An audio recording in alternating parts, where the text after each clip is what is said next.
Week 10, Norta Vista and Hillcrest. Ghazal Hassan back with you along with Jeff Gorham. And big-time playoff implications here. A de facto game for second place in the River Valley League, Jeff, between Norta Vista and Hillcrest. They're both probably into the playoffs, but second versus third place could play a role in seeding and division. Yeah, I'll tell you what. Think of it this way. In the entire time they've been in the River Valley League, Norta Vista has never finished below second place. That is a stat to be reckoned with. Let's start with your Braves of Norta Vista, Jeff, and they've played pretty well. Last week in a loss against Ramona, they threw the ball 12 times. I can't remember the last time a Ken Batdorf coached team threw the ball that many times. Was that just a wrinkle from last week, or maybe is that something he wants to put on the scouting tape to keep in the back of mind some of his playoff opponents? No, you know what that is? That is called delusion. He's old. He throws the ball, you lose. Pound, pound, pound, run the football. All right, let's talk about the Trojans of Hillcrest. We all know about Matthew Klein, their star running back. He's gone for almost 1,000 yards on the year. But the key to their run in any kind of a playoff may be the quarterback, Jason Flowers. He was pressed into duty after the injury to Christian Alvarado in Week 1, and he's played well, particularly, Jeff, over the last 3 weeks. Well, we had a chance to cover him earlier this year, and I'll tell you what, he is a playmaker. He sees things on the field, and he's great as far as getting guys open.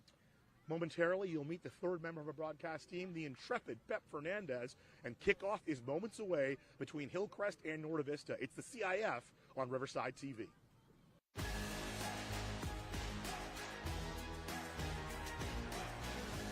High school sports are one of the things that make living in California so great.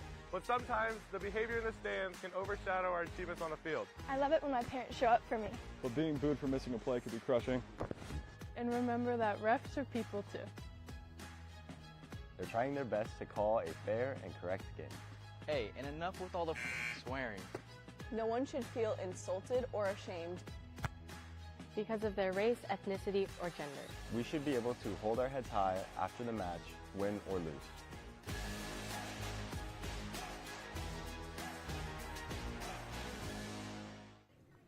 Joining us here is the head football coach for Hillcrest, Travis Carter. And Coach, second place on the line tonight against River in the River Valley League, going up against a very good Norta Vista team. But you guys are really coming on strong. You got the league play. You picked up some wins. Your quarterback, Jason Flores, is playing outstanding. What do you like about the Trojans right now?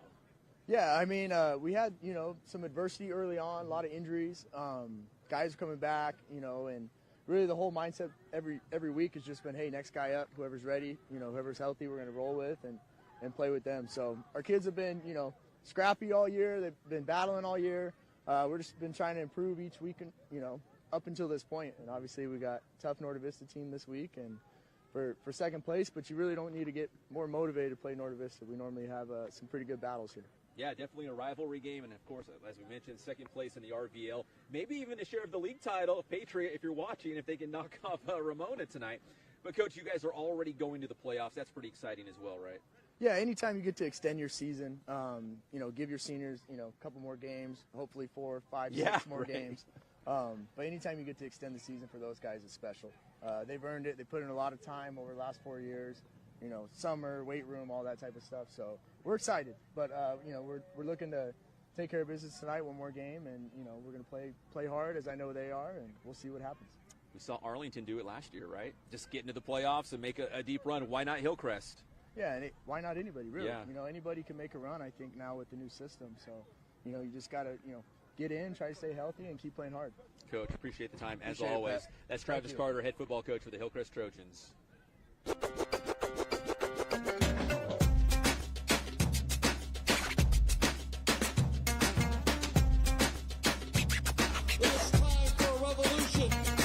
I'm Cheech Marin, and we're inviting you to reserve your spot for the inaugural showing of Cheech Collects.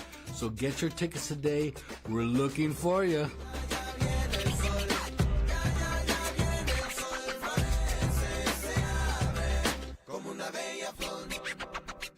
We are here with Norta Vista head coach Ken Batdorf on senior night, taking on Hillcrest. Coach, obviously a lot of pomp and circumstance, honoring the seniors, but still getting your guys dialed in for a very important game, second place on the line in league. Well, it is. I mean, we always want our kids to play well. Both teams are going to the playoffs, so we want our best foot forward. We want to play well. We want to play disciplined football. We want to play Norta Vista hard-nosed, ground and pound football. 13 consecutive seasons going to the playoffs for Norta Vista. tonight is a great chance, I would assume, to build some momentum, maybe a little confidence right before a playoff run. Sure, you always want that. You always want to win that last game going into the playoffs. Yeah. Because you don't want to back into the playoffs. I think we're going to be in Division 9. You never know. Mm-hmm. All the projections have us right now in the middle. So we either win big or lose big. It doesn't matter. What matters to me is how our kids play. Do we come out? Do we do the little things right? If we do, the score will take care of itself. All right, I think Jeff and Gazal were talking about just how much throwing the football you guys have been doing lately, and they said maybe this is a new wrinkle, maybe this is a brand new day for Norte Vista football, throwing it a lot more than in maybe years past. Well, we threw a little bit more last week, and I've always told people if we got guys that'll catch it and guys that can throw it, you do it. If you don't, you don't. And some of the teams in the past we didn't. So this year we have the ability. We've gotten better. And we've opened up the offense a little bit. But they're a good football team. Hillcrest is a very good team. Probably one of the most underrated teams around. And when you saw them in the second half against Patriot, they're like, oh my. Yeah. They really are outstanding. And they do a great job of coaching over there. So, we're going to have to do all kinds of different things to keep them off balance. Yeah, in hindsight, that was a huge win for them against Patriot. Patriot taking on Ramona tonight. If Patriot can maybe shock Ram High, then we could have a tie for first place, theoretically, right? There'd be a couple teams with one loss. Yeah, but tonight's winner and Ramona. But Ramona won the head-to-head. So they would be technically the number one, but you guys would have a co-championship. Yeah. Yeah. I would say Ramona won it regardless. They beat whoever it is, either us or Hillcrest on the field. They deserve it, and good for them. Our biggest thing is let's take second. What can we control right now? We control our outcome, how we play today, and we want to do that. You got a young coach over there. I don't know if he brought it up that I think he was 2 when I started at Norte Vista. He did not. 3. That's kind of BS. He is a little bit younger than I am. I know I have shirts that are older than he is. But no, he does a great job, and so does the staff. So it's one of those things where it's kind of fun because we're pretty good friends. I know a lot of his coaches, so it should be a great game. All right, that's Norte Vista head coach Ken Batdorf. Live local. Help support your favorite businesses with the Shop Riverside Community Card. With over 200 Riverside businesses giving exclusive discounts and offers to community card holders, there's something for everyone. Participating organizations sell these cards for only $15 each, with $10 going straight back to the organization itself, making the Shop Riverside Community Card a fantastic way to support your favorite local group. For more information about the Shop Riverside Community Card and to find participating businesses, please visit shopriversidenow.com. And don't forget to live local. Shop Riverside.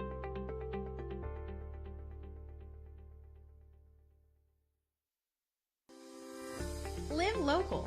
Help support your favorite businesses with the Shop Riverside Community Card. With over 200 Riverside businesses giving exclusive discounts and offers to community card holders, there's something for everyone. Participating organizations sell these cards for only $15 each, with $10 going straight back to the organization itself, making the Shop Riverside Community Card a fantastic way to support your favorite local group. For more information about the Shop Riverside Community Card and to find participating businesses, please visit shopriversidenow.com. And don't forget to live local. Shop Riverside.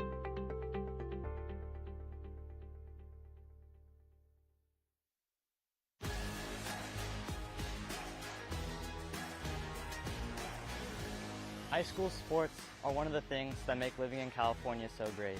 But sometimes the behavior in the stands can overshadow our achievements on the field. I love it when my parents show up for me. But being booed for missing a play could be crushing.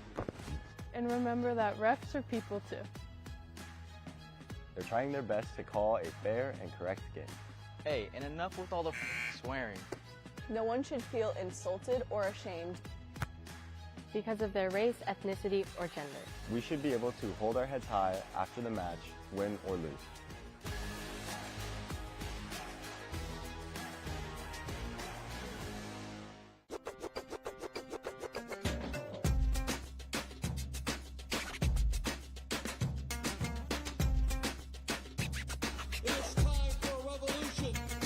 I'm Cheech Marin, and we're inviting you to reserve your spot for the inaugural showing of Cheech Collects. So get your tickets today. We're looking for you.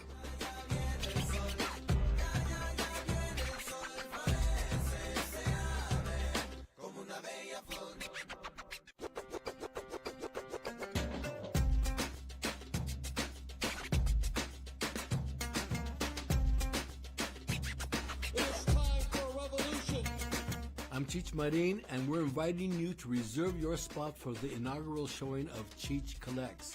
So get your tickets today. We're looking for you.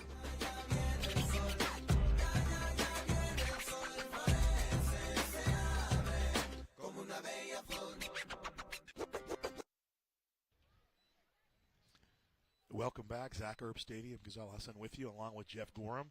Week 10 in the River Valley League, playing for second place, Norte Vista and Hillcrest. You brought up a great point in our open, Jeff.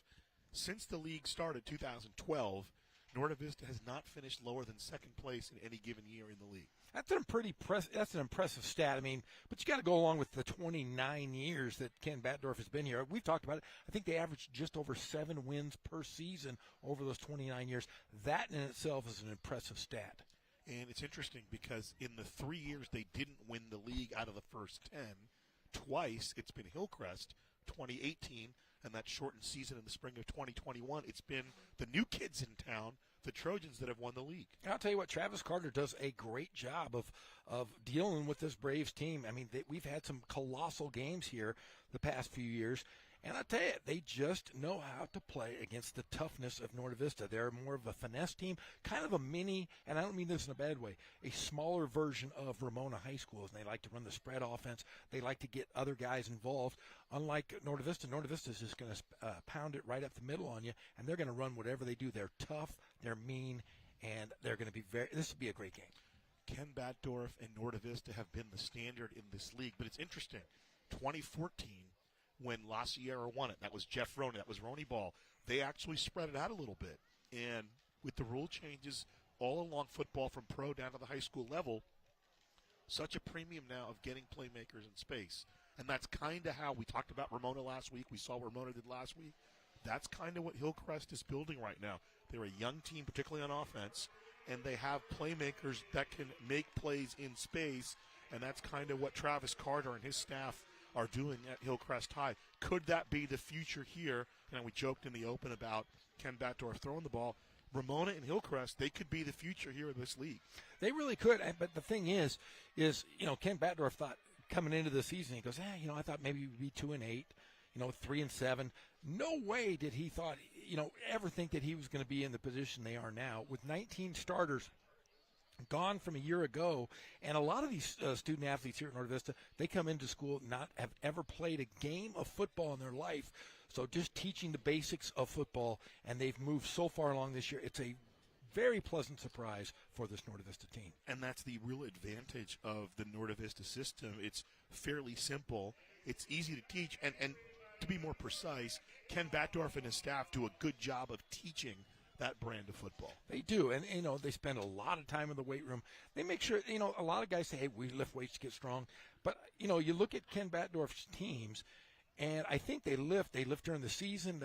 It's more of a care and prevention of injuries more than anything else. And I think when you lift, you become a tougher kid. And I think that when you're in the weight room 5 days a week, the entire season, the entire year, you're going to just get stronger and better. Eli Martinez with the kickoff for Norte Vista. He'll kick it short. It'll be fielded about the 37-yard line, and that's where it'll go down. Fielding it for Hillcrest was Joaquin Dominguez. And there's the starters. We talked in the open. I apologize. It's not Jason Flowers. It's Jason Flores, the quarterback that stepped in. Of course, they got a playmaker in Julian Alvarado, and we talked about Matthew Klein. Matthew Klein. It's Klein time. In fact, we had them earlier this year, and I'll tell you, he was a huge surprise. The quarterback just went down the week before. He had to take up a lot of the load as running back, and I'll tell you what, they were a lot better considering you lose your best quarterback, you fill in next man up, and Klein was that guy. From the 37, it's 1st and 10 for Hillcrest. They'll give to Klein. He'll run inside, and down he goes. Getting there, Timoteo for Norte Vista, getting some help from the defense, Damon Iosefa, and maybe a yard on the play. And Norte Vista now going with 4 men up front. Last week we saw them with 3, so they've changed up their defense a little bit this week. Marcus Lane playing that outside, Juan Armenta next to him, Efren Banuelos on the far side, defensive end, and Timoteo playing that defensive tackle on the right side. 2nd down, from the 36, a loss of a yard on the play. The give to Klein. He finds some space this time, breaks one tackle, slithers up to midfield, tackled there by Demarion Richardson. So a 14-yard pickup and a first down for Matthew Klein. I told you that guy can run the football. He's not going to be flashy. He just gets the job done. He is an east to west guy. He's not all over the place. He's just a formidable back. Double stack formation from midfield. Flores, the play fake, swings it outside to Zabados, and Brandon Zabados up over the 50-yard line inside to about the 46. Shoved out of bounds there. I believe that was Dominic Johnson getting rid of him, and that's the first pass completion for Jason Flores. He gets about 4 yards to Zabados. Yeah, nice little screen pass, and you watch number 8 with a good block there. Doesn't hold. Very good play there by the Trojans. We've been talking a lot about Julian Alvarado. He's in the near slot here on this 2nd and 5 play for Hillcrest. Zabados in motion. The delayed give is to Klein, who's got the first down over the left side. And down he goes, tackled after about an 8-yard pickup. Dominic Johnson over there for the tackle.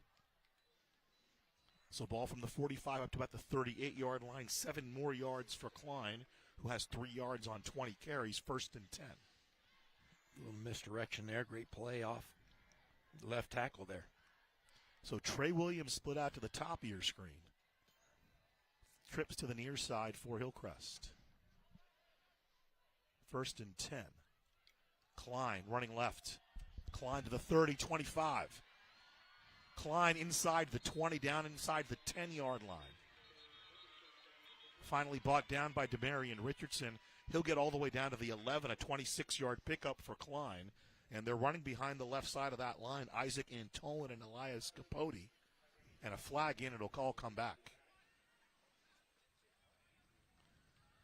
Yeah.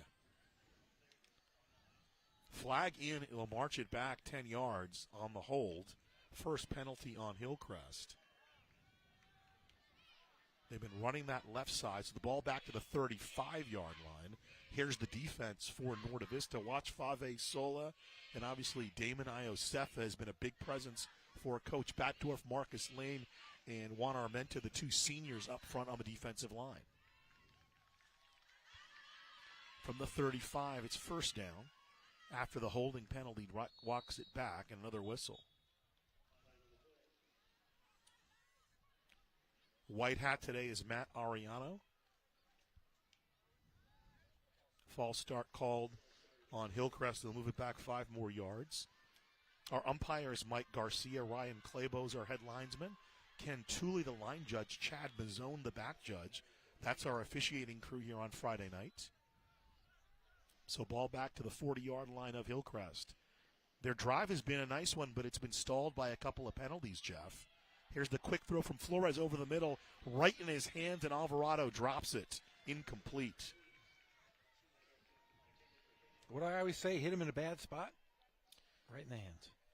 Julian Alvarado has really been the go-to guy in recent weeks for Hillcrest. They kind of expected Trey Williams to be that, take the top off guy. But remember, he had practiced all summer with Christian Alvarado. Yes. So there's a little bit of a disconnect with the new quarterback. And obviously Flores playing with the young guy, they seem to develop a connection. And Williams can still do it, but Alvarado has really emerged for the Trojans. 2nd down coming up. First down is inside the 30 to about the 28. Klein running left. Nice block on the kick out. And he'll be wrestled down by Ephraim Banuelos inside the 30. Very close to a first down at the 29. And Tolan had a good kick-out block to key that run, Jeff. And there they go, going off that left side of the line. They must have saw something they liked in film, as Klein has gone to the left every single time and has been effective. So inside the 30 to the 29, it's a 3rd and 1 coming up. Big play coming up here for the defense. I'd imagine this is 4-down territory for Travis Carter and Hillcrest. Trips to the bottom of your screen. Trey Williams split out to the far side.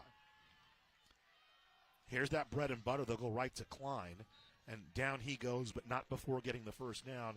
He powers down to the 25-yard line. Damon Iosefa on the tackle.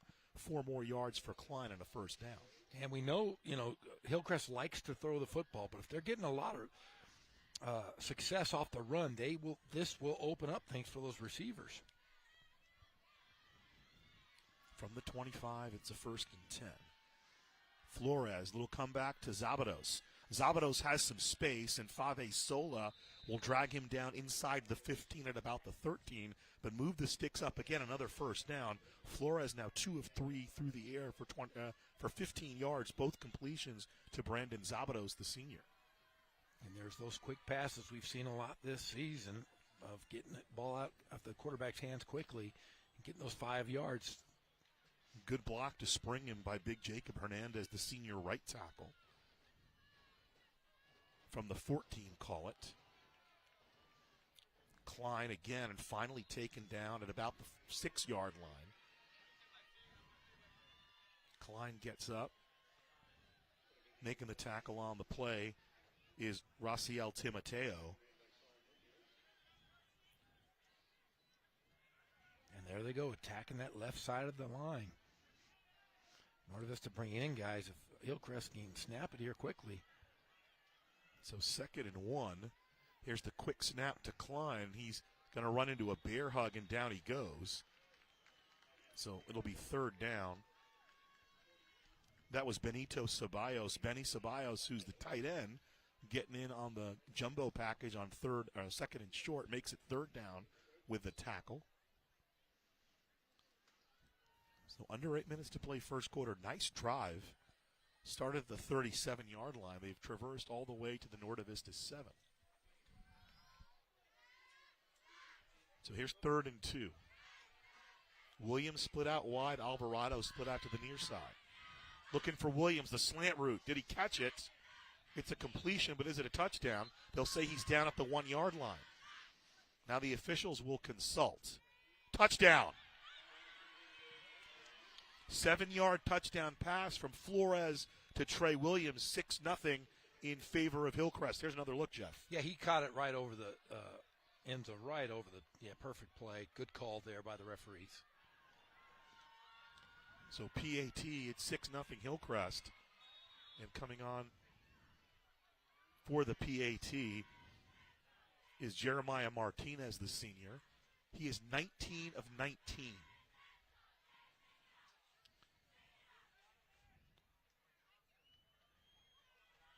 It's a low kick, but it's good enough to make it 7-0.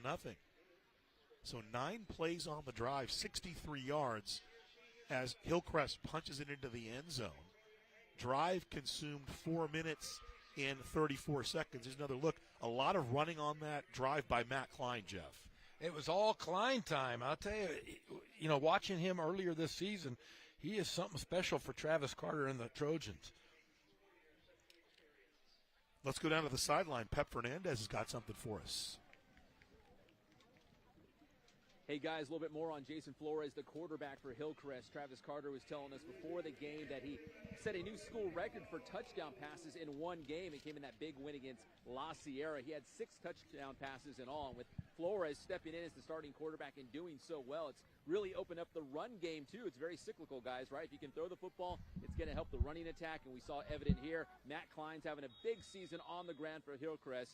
And Trojans on top. Thanks to Flores in that passing game. Guys, back to you. Very methodical drive, and thanks, Pep, for that insight. And Travis Carter, when I talked to him this week, couldn't say enough nice things about Jason Flores. Here's the kickoff, and they'll kick it short, not wanting to risk the long return. And Norte Vista will take over. Julian Reyes recovers at about the 36, 1st and 10, Novi. But, Flores was a senior coming in, and Christian Alvarado, who won the job, was a junior. And Coach Carter said, hey, Flores has been never complained, never got down. He just kept working, got his opportunity, and he has played well. What are they saying in that Dora movie? Just keep swimming? Just keep swimming? Just keep swimming. Sola, the quarterback. Here's the toss to Temple. Temple working the left side. And a gang tackle. He's pulled down at the 39-yard line after a 3-yard gain. Nathaniel Navarro is the man on the tackle. Hillcrest saying the ball was fumbled. Here are the offensive starters. We talked about Sola, Richardson with the big year running the ball. Brian Temple's had a couple of big games. That big offensive line, just one senior, Eddie Villarreal. Everybody else is back. Yeah, Brian Temple, one of those guys who didn't even play football. He was a basketball player. Came out this year, and it's just been phenomenal for the Braves. And you know where to find the best athletes, right? Got to go to the basketball guys. Batdorf in his 29th season. Tackle on the play was Nathaniel Navarro for Hillcrest. Here's the misdirection, and now Richardson over the right side is tackled. Brian Camacho was there. Jonathan Camacho was there. Slithers over for a couple of yards, does Richardson. DeMarion has come in having a great season, nearly 1,200 yards and 12 touchdowns, 600-yard games. It's 3rd and 6 for Novi. So for every 100 yards, he gets a touchdown. 2 touchdowns. 2 touchdowns for every 100? 600 yard. Oh, I guess, yeah, overall, you're right. I thought you were talking about 100-yard games. 3rd down and call it 5. Here's Martinez in motion. They'll give it to him on the end around. Shooting the gap, nearly bringing him down is the linebacker, but he'll get up over the 45 for the first down, up to about the 47-yard line. So a 6-yard pickup on the end around for Eli Martinez. And the flag is thrown in at the end of that play, though, Gazal. Let's see. I guess it's probably going to be a hold. A little bit late to develop on the play.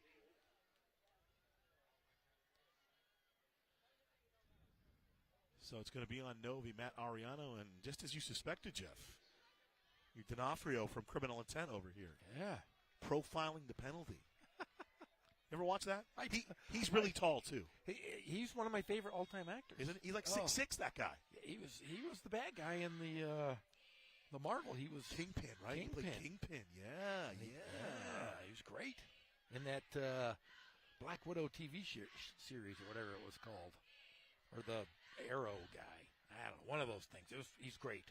Back to the 38-yard line. Johnson to the near side, and he's in motion. Martinez to the far side. Here's the double pass. Johnson will go up top. He's got Martinez down the field, and it's complete. Inside the 35. I told you he was delusional. Making the tackle is Anthony Serrano, but they flipped the field down to the 34-yard line. What a great 28-yard completion from one quarterback to the other. Fave Sola connects with Dominic Johnson.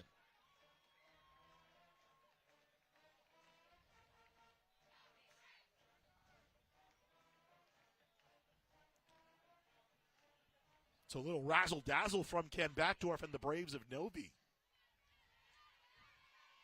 Ceballos in motion. Tossed to Richardson left side. Trying to move around after that initial contact, and down he goes, close to the line of scrimmage. First man in on the play looked like it was Nathaniel Navarro helping out, though. Robert Bustamante for Hillcrest, maybe a yard for Richardson on the play. And early going here, looks like the Hillcrest defense is up to this challenge to play the run against Novi, Jeff. Hey, they're going to throw everybody they can and the kitchen sink into the box. They're going to make them beat you. If you're going to beat Novi, or if Novi's going to beat you, I think Hillcrest says, hey, we're going to make him throw it in order to beat us. Call it 2nd and 9. Ceballos in motion. They're really loading up that line. Here's Richardson, and down he goes. Again, Navarro there, just grabbing him around the calves and flinging him down. Maybe another yard on the play for DeMarion Richardson. They are, talk about loading the box. They're double loading it, man. They might get a ticket if they're parked out on Wilshire Boulevard. They are throwing everybody, and like I said, and the kitchen sink. The kitchen sink isn't making any tackles. I should have said Magnolia, because we're in Riverside. We're not in L.A., right? Here we are. Right down the street. Can you even double park on Magnolia? No, you get run over. Well, it turns into Market, though, downtown. You don't want to go down there at night. 3rd down and 8 from the 32 of Hillcrest. Sola to throw. Lofts it out. Juggling it and going down is Richardson. He'll be short of the first down. Maybe back to the original line of scrimmage. So Sola has completed both of his passes. And Ken Batdorf, he's going to go for it here in fourth down. Defensive coordinator for Hillcrest is Ahmad Noor in his second year. Met Coach Noor and his little boy. His son's waiting to come play for Hillcrest. But he, for many years, was at Rancho Verde. That's right. He was with the Duffys, and then he was with our friend Jeff Steinberg. Fourth down and 9. Sola to throw. He's got time. He'll put it down the field. He's got a man. It's Richardson. And Levi Murgy at the goal line knocks it away. And they're so happy to have him back. Murgy missed about the first 7 games of the year with an injury. He's been back the last 2 games, and both Ahmad Noor and Travis Carter couldn't be happier. He's been, last year at times, he was their best defensive player. I'll tell you what, if he had a little bit of extra games in him, that might have been a pick right there. He looked like he was kind of out of sorts, but got both hands on it. A good ball by Sola, a little bit underthrown, and Murgy makes a nice play on it. Yeah. So ball over on downs to Hillcrest. So here come the Trojans. They'll start from the 33-yard line. Trips to the top of the formation. Williams to the bottom of your screen, but they'll give to Jalen Bailey, who'll dart up inside over the 40 to about the 41-yard line. 8 yards on first down. And Bailey's an interesting story. Remember, he had a big game last year for them against La Sierra. Tore his ACL, missed the rest of the year. That's right. They just got him back over the last couple of weeks, did a rehab with the ACL, just a junior, and he's going to be that change of pace with Matthew Klein in the backfield. Line is the 41, 2nd and 2. Here's the give up the middle.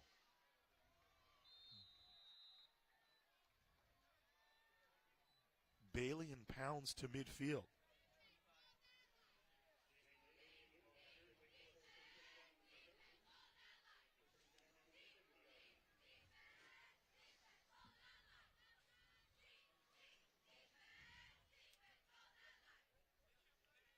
So another 8-yard pickup there, and Bailey picks up the first down to midfield. And the run blocking for Hillcrest has been on point thus far, Jeff. It has been stellar. And like I said, Novi's put up 4 guys up front, and they're bringing in 6 guys up front now that show a little blitz. Here's the throw to Sandoval. It's complete. Fighting through a tackle, and he won't be able to fight through it. Making the tackle, Vince Garcia. Sandoval brought down after about a 2-yard loss.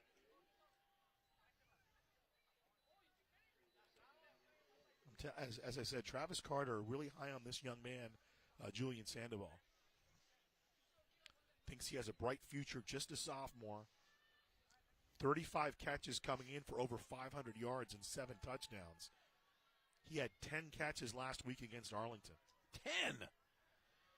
That's a lot for a high school kid. He only threw 15 passes. Play action. Here's the throw to the outside. Complete again to Sandoval near the marker. Johnson kind of do-si-does him down, and then his buddies show up. They'll mark him to the 40. I think he'll have the first down. Yeah, they gave him a good spot, and they did move the sticks. I thought he might have been a little short, but no, they give it to him. So Sandoval with the completion up to the 40-yard line. 1st and 10, and Hillcrest driving again. This drive started back at their 33. Bailey again running left. Around the corner, he got the edge. Bailey putting his shoulder down, and he'll be stopped at about the 10-yard line. Boy, they have gone at that left side against Novi all night long, and they have been successful still. 31-yard pickup, mark it to the 9 for Jalen Bailey. And here's tempo for Hillcrest. They'll go 1st and goal. Bailey again running the left side. Wide gaping hole to the pylon to pay dirt. Touchdown Hillcrest.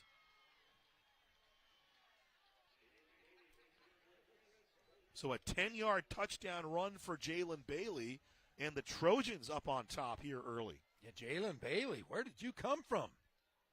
What was that song? Where did you come from, Bill Bailey? Bill Bailey, is that right? Wasn't that what it was? Why don't you come home, Bill Bailey? Why don't you come home? Yeah, something like that. So 6 plays, 67 yards on the drive after the defense turns Novi away. Here's Martinez on the PAT. And this one's good, and it's 14-0 in favor of Hillcrest. Another look at the drive. That's the old Novi drive. I think there was a penalty on that play for Norte Vista. So Hillcrest here in the first quarter, Jeff, they've been pretty dominant. 14-0. And they've taken care of the football. That's what's really key in this kind of game. If you can score and stop, this Norte Vista run game, and you can put up points and eat the clock, you have a good shot here. 133 yards of offense thus far for Hillcrest. It's been 42 for Novi. So early in the game, here's the chip kick again. It'll be fair caught at the 33-yard line. Making the fair catch is Norte Vista there at the 33, and it'll be 1st and 10 with about 39 seconds to play here in the first quarter. So if you're the Braves at this point, you really don't want to panic. You're only down 2 scores. If you can punch one in here, you're in good shape. You're getting the ball to start the second half. Offense last week against Ramona, 314 yards, 57 through the air, 257 on the ground. They'll toss to Richardson. They did a nice job hemming him in, but this time he got a little bit of space, close to a first down. He's finally tripped up. Gets over the 40-yard line. We'll see where they mark it. Murgy was there along with Jonathan Camacho. They'll mark it up to the 45-yard line, so he got a first down. They'll move the sticks up. So Richardson finally kind of getting a little bit of burst.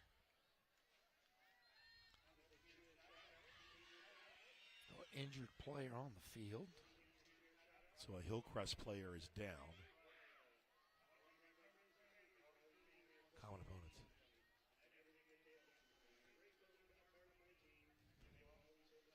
We'll look at some of the opponents that both Hillcrest and Novi have played. Obviously, these are all River Valley League Pretty games. close scores, though. Yeah. The big one that flipped the season was that win at Patriot. Yes. That was a big one we had here on Riverside TV. I think they were down 20 with 4 minutes to go. Yeah, Jason Flores rallied the team down the field. They scored the winning touchdown. Brian Zabados with, I think, 6 seconds left or 1 second left on the clock. And the difference was an extra point. The difference was a point after touchdown. And that could flip the season for a bunch of teams. It really can. Back to action here as the clock ticks. It'll be more than likely the last play of the first quarter. Sola with the turn and give to Richardson. Stutter step and a dance. And he gets past that first line of tacklers up to about the 49-yard line. Coming in, making the tackle, Sebastian Miranda. He had some help on the play from James Maldonado. Diego Rodriguez also came over top. Up to near midfield, and that'll be the end of the first quarter. So 14-0 Hillcrest with the lead after 12 minutes of play here at Zach Erb Stadium, Jeff. It's week 10 in the River Valley League. In essence, this is a second place game right here. The winner of this game will be the second place team going forth into the playoffs out of the River Valley League. Yeah, and it's great. I'll tell you what, this is one of those games that we talked about at the beginning of the year. Is Hillcrest, Norte Vista, the big rivalry, Ramona versus Novi. It's just been a great game season so far in the River Valley League. Pep Fernandez, what do we got? Hey, Gazal and Jeff, this is a Ken Batdorf Appreciation Live hit. This is for not only Coach Batdorf, but all the head football coaches out there who do high school football. Earlier before the game, he looked very concerned. I went up and talked to him. I said, Coach Batdorf, what's going on? Are you guys looking good tonight? It's like, we got a big problem. We're running out of the boats that you put nachos in. Head football coaches do everything, even beyond the football field, especially Coach Batdorf. He was worried about nachos before the game, not what was going to happen during the game. But right now he's got his own problems, down by 2 touchdowns after 1 quarter. But, guys, appreciate Coach Batdorf and all the football coaches out there who do so much more than just, coach the X's and O's on the gridiron. Guys, back to you. 1st and 10 here. Brian Temple in the Wildcat The throw for Isola, quick throw to Martinez, and he'll be hit immediately by Murgy up to about the 42-yard line. So that'll be a first down. They'll move the sticks up. They'll actually give it to the 41, a 9-yard completion. And how about Air Backdorf going on here, Jeff? Air Backdorf is looking good so far. But you know what, though? He needs nacho boats. What is high school football but a boat full of nachos there, Jeff? Come on. Just throw a bunch of players in a cup and throw some cheese on them. Ken loves those nachos. So from the 41, a 1st and 10 for Novi.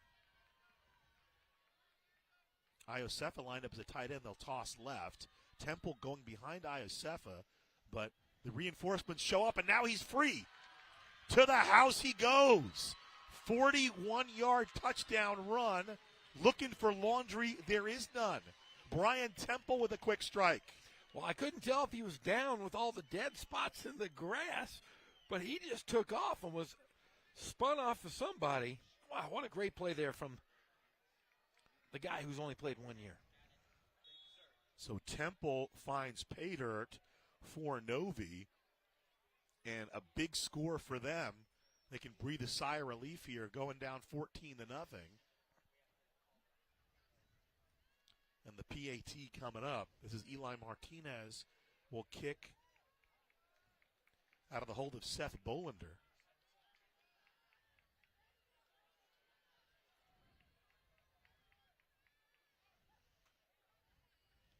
Here's the kick. Definitely has the distance, and it went through. So Martinez makes it 14-7 here in the second quarter. Update from Rubidoux. Ramona 14, Patriot nothing. The Rams looking to go undefeated. Interesting little colloquy with Coach Batdorf, Peppered in, and Batdorf talking before the game about, hey, you know, if Patriot maybe beats them, maybe you have a chance at first. And Batdorf said, no. They're the champs. They've beaten both us and Hillcrest. So Ramona is the champ. You look at Temple after that second effort. Looked like he was going down, and then he breaks from the crowd, as Duran Duran once sang. Remember in Hungry Like the Wolf? Hungry Like the Wolf. Smell like I sound, I break from the crowd. I'm on the hunt, I'm after you. Well, Brian Temple on the hunt right there. That run was worthy of Simon LeBon and John Taylor and the whole gang. Hey, did you know they're touring right now? Did you know that? I did. They played the Hollywood Bowl not too long ago. And there's a Time magazine right now that you can buy in the stores based on Duran Duran. I almost bought it the other day. I was never a huge fan except for when they did the James Bond soundtrack. Bond. Oh, that's Simon LeBon. Here's the return. This is Trey Williams up over the 30 to the 36 and tackled there. That's where Hillcrest will start. Looks like Dreddy Lane there. Vince Garcia with the actual tackle. And it'll be 1st and 10 Hillcrest from the 36-yard line. That was a view to a kill, wasn't it? Indeed it was. Christopher Walken, Grace Jones. Oh, Grace Jones. Fantastic film. I'm a big Roger Moore guy. I don't know if you know. Like everybody, it's glamorous to be in the Sean Connery, and I get it. But I like Pierce Brosnan too. He was good. I'm a Roger Moore, Timothy Dalton guy. Timothy Dalton, he was great. Largely because Timothy Dalton was in Flash Gordon. We can talk more about that as we go forth. 1st and 10 from the 37. Flores with the give. This is Klein picking his way over the 40, over up to the 44-yard line. Down he goes there. Armenta in on the hit for Norte Vista, along with Travis Wilson, who's back. He missed last week, and a flag on the play. For all you Gen Xers, you don't know what you missed by not watching Flash Gordon. Flash Gordon. Man, another great soundtrack. Queen. Yeah. Was there anything more evil, though, than Max von Sydow as Ming the Merciless? Ming the Merciless. So 5 yards, and the face mask penalty moves it up.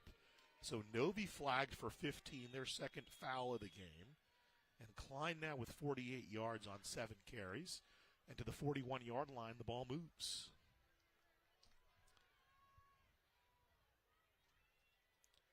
Trips to the top of your screen, Williams to the bottom. Here's Klein. And Fave Sola drops him in his tracks at about the 34-yard line. 6 more yards for Klein.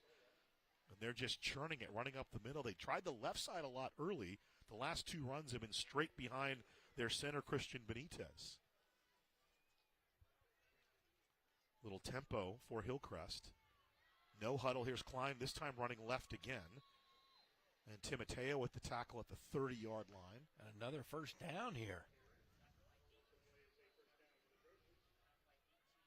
Kind of taking the page out of the Norte Vista handbook. Yeah, I mean, not the formation, but a very Norte Vista style, Norte Vista style of drive. Running center, running left. Owning the clock so far here in the first half. Clock moving. Here's Klein. This time he'll bump to the right side and gets 3 more. Armenta and Iosefa in on the hit. 4 more yards for Klein. They'll keep moving it up. 10 carries for him for 58 yards. Ball to the 27-yard line. Very Norte Vista.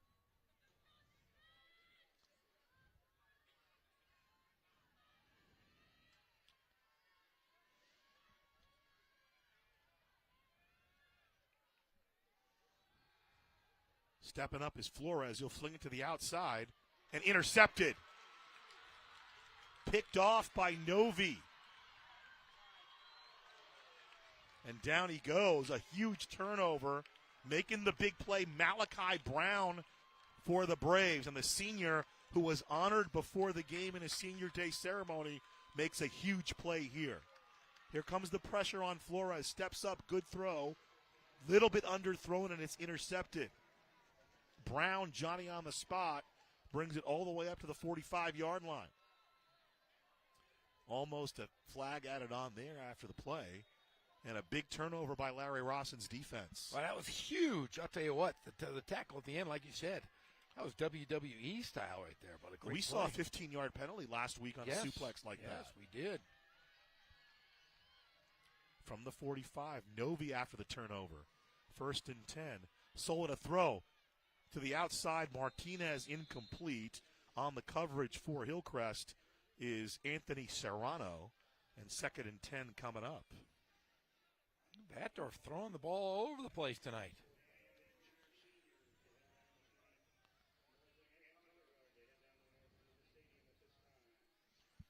If you look at the field, right here, it almost looks like you're looking at a map.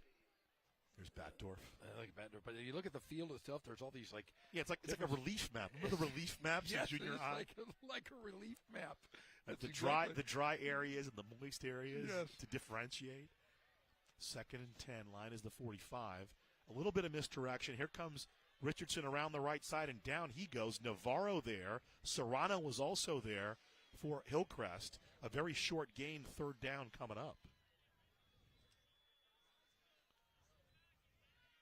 Talking to Travis Carter, who's the head coach at Hillcrest, talking to their defensive coordinator, they were on top. Hey, against Novi, you got to tackle. You have to. If you don't tackle against Novi, you're going to be in trouble. And that happened a lot last year. Let's look at Ken Batdorf's 29th year, 205 wins.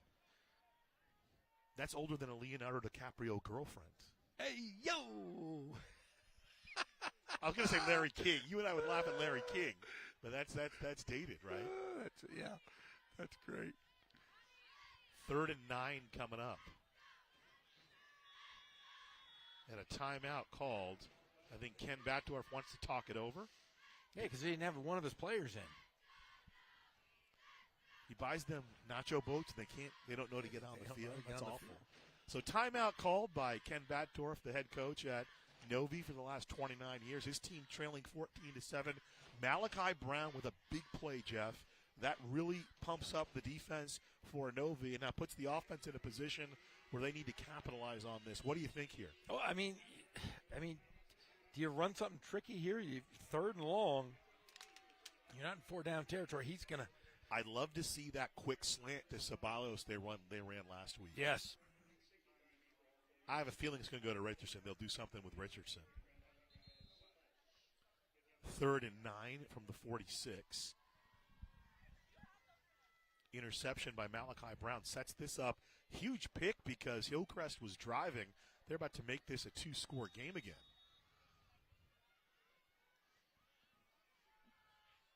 3rd and 9 for Novi.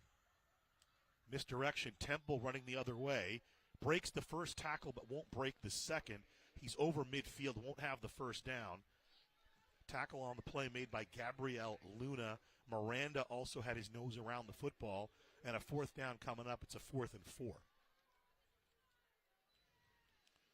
Temple with the 41-yard touchdown run earlier for Novi.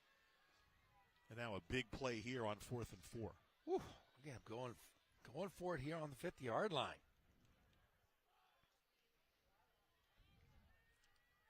Clock moving, under 8 minutes to play in the first half. Novi and Hillcrest playing for second place in the River Valley. Temple left side.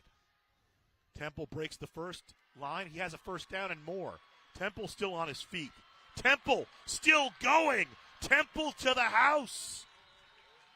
50-yard touchdown run for Brian Temple. We're a PAT away from being tied. Wow.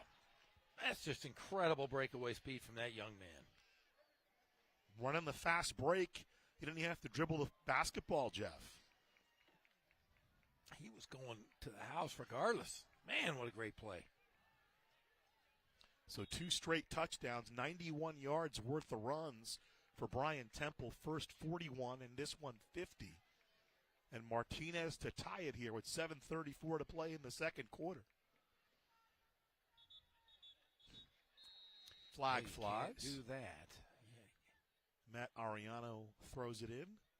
Now, we talked before the game. You saw Matt Ariano refereeing an NBA preseason game? Yeah, he was doing, I think it was up in Portland in preseason game. I said, I know that guy. It's Matty Ariano. He was refereeing some NBA games. Now, you and I, of course, both are privileged to work the Big West Conference. That's right. And we, every once in a while, have Bill Vinovich as one of the officials in the game. Bill Vinovich, a white top hat. flight. Yeah. He's a white hat in the NFL. He's refereed 2 Super Bowls. And now that he knows me, it's cool because he comes over and says hi and we chit-chat. I said something to him last time as well. I said, hey, I saw you on TV last week. Nice man. Such a nice Very man. nice. Matt Ariano, of course, his dad. The great Danny Ariano, who was a longtime Ramona High School graduate, I must say, first. Then came over to Arlington when they the school opened and was a staple there for many years as the head football, head basketball, and head baseball coach all at the same time. Novi going for 2, and Richardson's got it. The conversion is good, and the Braves are in front 15-14. So Richardson with the 2-point conversion. After the Malachi Brown interception, the Braves capitalize and take the lead. The throw down, that was incomplete, intended for Martinez. And now Richardson trying to get the edge, and Navarro stops him for Hillcrest. And here's the misdirection play. Breaks that first tackle. Temple gets to midfield, and they go right back to the well. And Temple around the edge and to pay dirt. Boy, he is so quick of foot, as they would say. You know, you're used to Novi going north-south. Yes. They have a couple of guys that can go laterally now. It just changes the whole presentation, right, on their offense. Because you're used to that slug them out, out of that double wing, looking to pound you. Now they have guys that can dance around you as well. Kickoff fielded by Trey Williams. He'll weave up over the 35 to the 37-yard line, and that's where Hillcrest will start it out with 7:26 remaining here in the first half.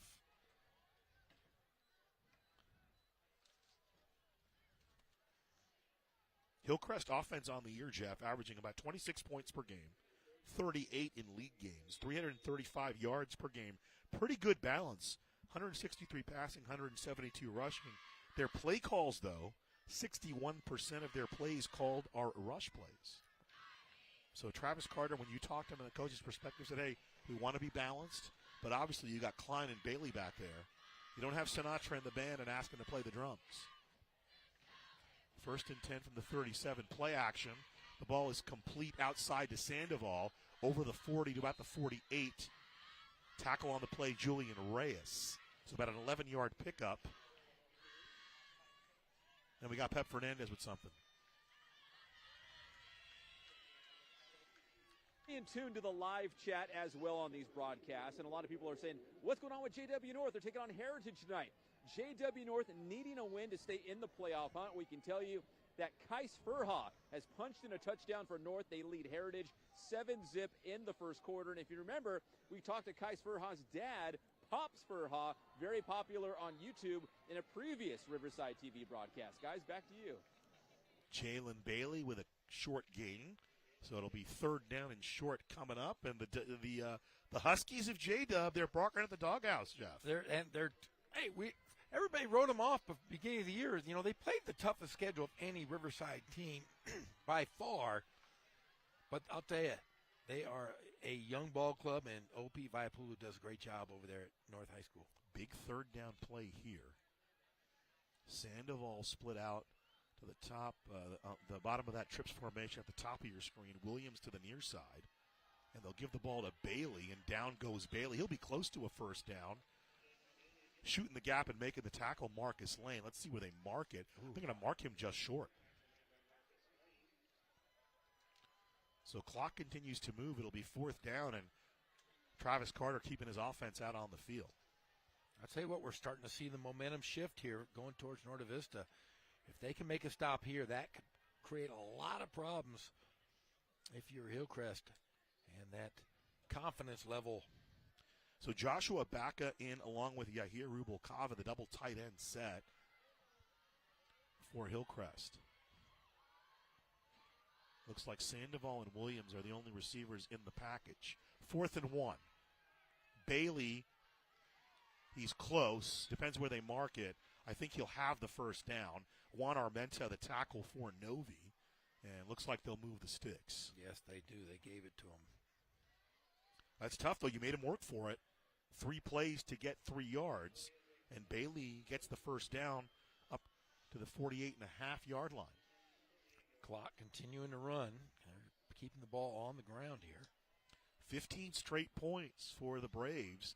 The big turnover, the interception by Malachi Brown, and a couple of big runs by Julian Temple. And look at Fave Sola, the quarterback, in on the play, drops Bailey for a big loss. And that's one thing we didn't see last week. I don't think we saw very well from Norte Vista is the tackling. You talk about Ken Batdorf. Well, Bo Bruin's not easy to tackle, Jeff. I'd like to see you try and tackle him. But, yeah, there were times last week, though, that I think that, going back and watching the game, is Norte Vista, in the past, has always tackled down low. They were trying to get guys up high. When you're fast, it's kind of hard to stop guys. Like you said, Bo Bruin's possibly the fastest guy in the entire world right now. 2nd and 14, and whistles and flags fly in there. I'll wait to see what Matt Ariano has to say. False start and be signaled on Hillcrest. They'll back it off another 5 yards. 3rd penalty on the Trojans, 20 yards assessed. But, Bruins, just so fast. Yeah, and I was really surprised. I mean, you saw on social media this week everybody talking about Bo Bruins, and I agree.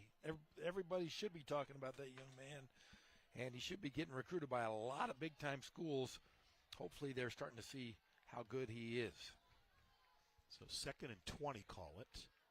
Here's the give to Bailey up to the 40-yard line, and he's met by a cavalcade of Braves before he's dropped after a nominal gain.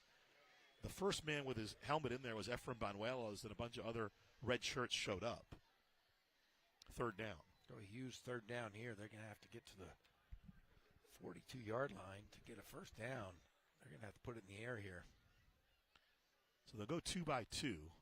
Williams and Zabados to the near side. Alvarado and Abdurrahman to the top of your screen. And here's a big play. They need a big play from Jason Flores. And he's been very good over the last 3 weeks. Stepped into the role after the injury in week 1. Here's the throw, trying to get it to Williams. The ball's tipped, and it's intercepted. Fave Sola comes up with the turnover at the 44-yard line. The tip and the pick. 2nd turnover by the Trojans. Great defense by Novi there.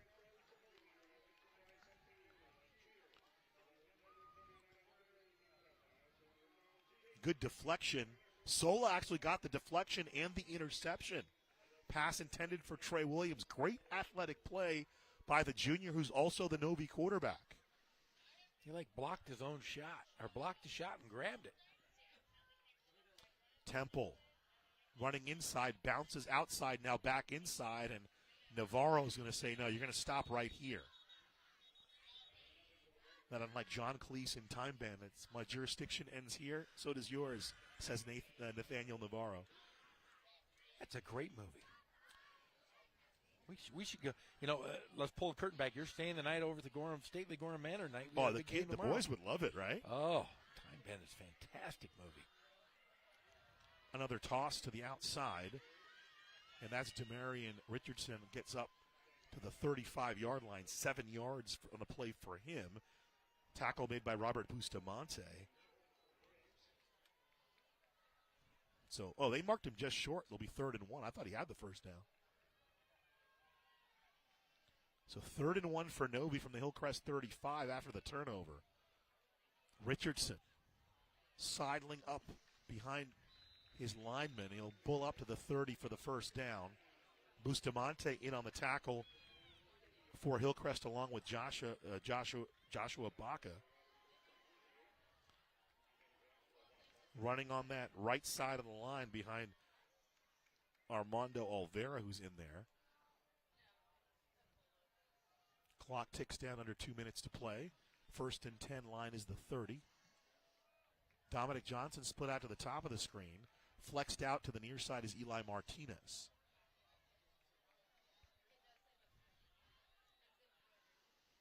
That's Martinez in motion. Sola looking to throw. Now he'll need to run.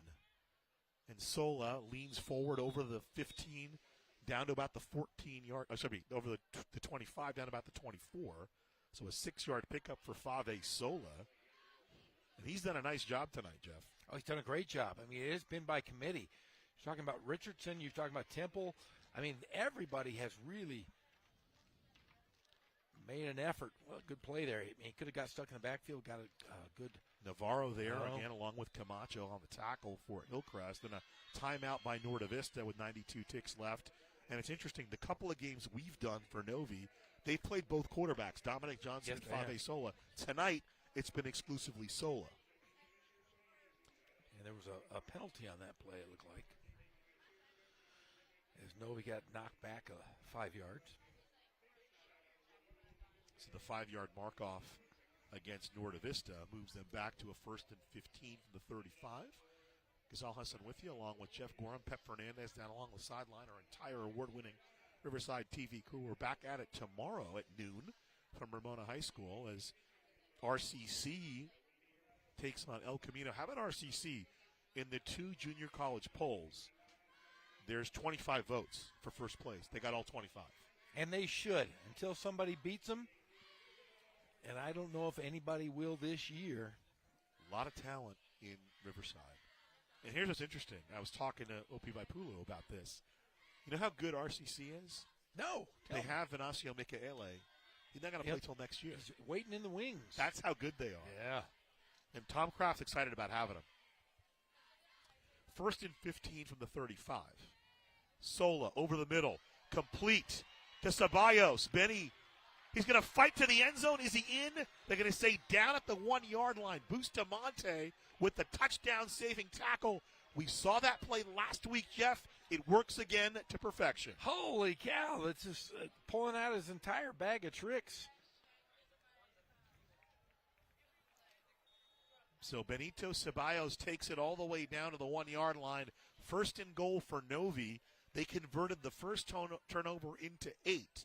Let's see what they can do here. Richardson. Touchdown. Richardson takes it in for Novi to cap off the drive. And they extend their lead to 21-14.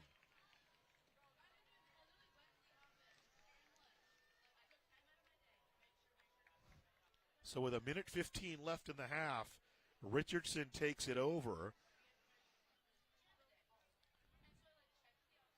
Richardson now with a touchdown and a 2-point conversion. This time they'll go the conventional way. Seth Bolander will hold for Eli Martinez.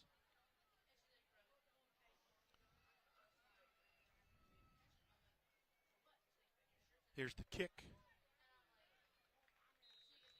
And yes, 22-14 Novi. And Novi, all of a sudden, we're down 14-0, Jeff. 22 unanswered points for the Braves. They have turned it around. They've stopped Hillcrest from going to that left side, and then it was just, hey, we're going to do what we do best, is run the football. We mentioned that since the advent of the River Valley League in 2012, the Braves and Ken Batdorf have finished no worse than second place. And I think that was a message perhaps that was reverberated throughout the locker room by your buddy and the 29th-year head coach of Norte Vista. Yes, exactly. But, man, I tell you, Ken Batdorf, he just seems to win every single year. So 2 big runs by Temple and 2 turnovers by Hillcrest are the difference right now, 22-14. Both turnovers by the Trojans, matriculated into touchdowns by the Norte Vista offense. Kickoff coming from Martinez. Feel it about the 24-yard line. Here's Williams up over the 40, and down he goes at about the 43-yard line. Temple in on the tackle. Also in on the tackle, Dreddy Elaine, who we haven't seen yet run the ball today. We have not seen the Dreddy, Freddie, and Eddie train. So Dreddy didn't play last week either. He did not. A couple of the freshmen weren't bought up to the varsity last year for coaches' reasons. And we'll start from the 44. It's nice when you have another Elaine in your back pocket, though. You can pull out like a card, like an Uno draw 4 card. From the 44 for Hillcrest. Couple of interceptions from Jason Flores. Can he recover? He'll float it out to Klein out of the backfield, incomplete. And Hillcrest has had opportunities with the pass. They just haven't been able to catch the football.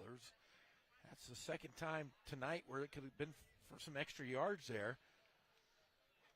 6 for 10 through the air is Flores for 48 yards and the 2 interceptions.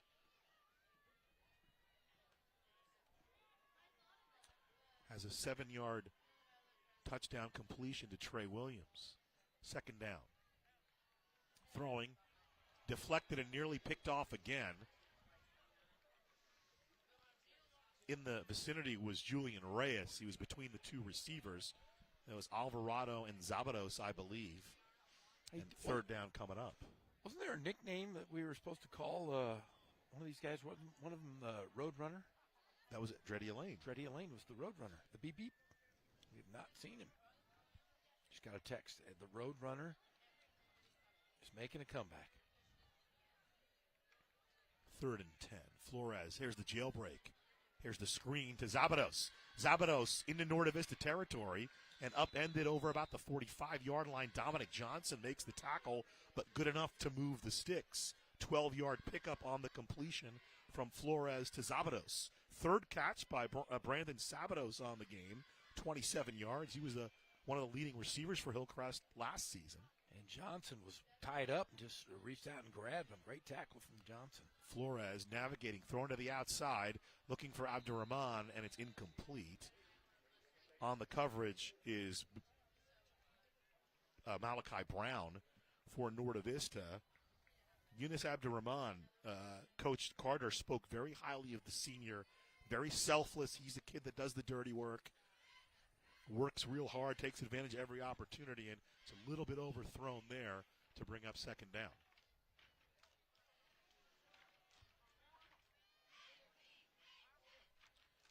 .31 seconds to play here in the first half. Flores throwing it complete over the middle to the 30-yard line. Nice catch by Julian Alvarado. So about a 13-yard pickup there. They'll move the sticks. Alvarado now with 4 catches in the first half for 30 yards. And a timeout on the field with 22 and a half seconds left. Well, I believe they have 2 left after this.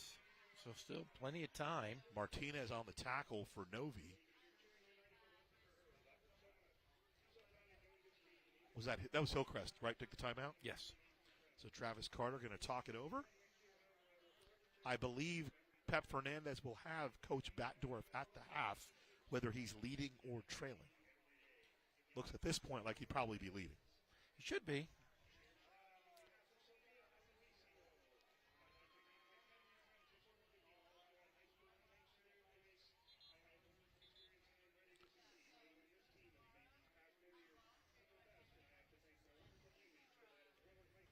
So here comes Hillcrest back out. Remember, the Trojans get the ball to start the second half. Oh, the Braves get the ball to start the second half. So this is a key for the Trojans to at least get 3 here. So from the 28-yard line is where Alvarado was tackled. They'll start the clock on the snap of the football. First down and 10. Flores to throw. Got some time, now it swallowed up. He'll fling it underneath for Williams. Williams going straight to the sideline, and he'll step out of bounds after getting the first down. They'll mark it up to the 13-yard line. So about a 15-yard pickup on the play. Third straight completion for Jason Flores. Hey, way to get out of bounds there. I mean, they talk about football IQ. That's it right there. Knowing time and situation. You're an old basketball coach. Got to know your time. Got to get out of bounds. See, they could be able to get a couple plays out of this if they play their hand correctly. Sandoval to the top of the screen. If they do run, look for them to stop the clock, call a timeout immediately on the run. Flores. End zone. Incomplete.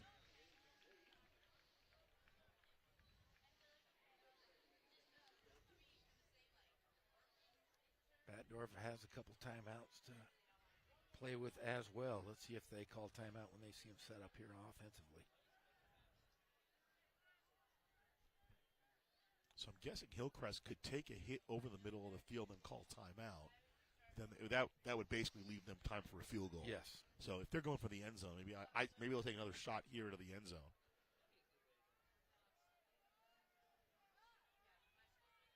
Sandoval and Abdurrahman to the far side. Near slot Williams. Near side is Zabados. Here's the throw to the corner of the end zone. Incomplete, and here comes a flag. Sandoval, the intended receiver. Dominic Johnson on the coverage. So I don't know how much this does. It's half the distance with 1 second left, which means it'll be a first down from like 6 or 7 yard line. I'm guessing the only option here is to come and kick it. Unless they're going for the score. I mean, as you think about it, hey, they're playing for everything right now. Let's see if they. Jeremiah Martinez, who's the place kicker for Hillcrest, 21 of 21 on PATs, 3 of 3 on field goals. He has not missed a kick this season. Then put him in. You got to get those points. And they're going to call timeout. I think they're going to think about this, Gasol. I think they're going to try to go for it. Do you have that play? You know, we just did that overtime game on Saturday. Do you have that 2-point conversion play that maybe you can use from the 6 yard line, correct? That was awesome. If anybody hasn't watched that game, go back and watch the end of that RCC game last week against Mount Sac. Triple overtime. So 1 tick left here in the first half here. This game for second place in the River Valley League, Week 10. Novi has run off 22 straight points after Hillcrest jumped out to a 14-0 lead. And now a decision for Travis Carter. Do you put the 3 in your back pocket here, or do you take the risk and try to go for 7? Now, conventional wisdom would be you don't beat Ken Batdorf with field goals. No. But, the thing is, you get back that 2-point conversion. If you field goal here, then it makes it a little easier if you're playing catch-up. But looks like they're going to go for it. It looks like they're going to run a play. So they're going to try for the touchdown. So Williams to the bottom of the screen, trips to the top of your screen. 1 play.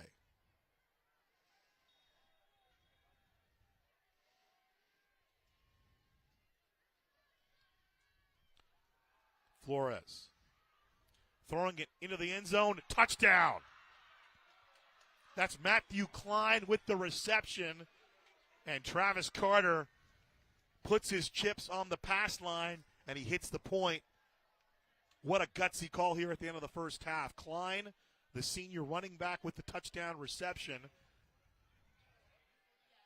So a 6-yard completion, fourth completion in the last 5 for Jason Flores. This one to his tailback, Matt Klein. And now they'll go for 2. Holy cow, they're going there. You got to take these guys to Vegas afterwards. Williams to the top of your screen. Sandoval to the near side. Klein, the setback to the left of Flores. Throwing, Sandoval.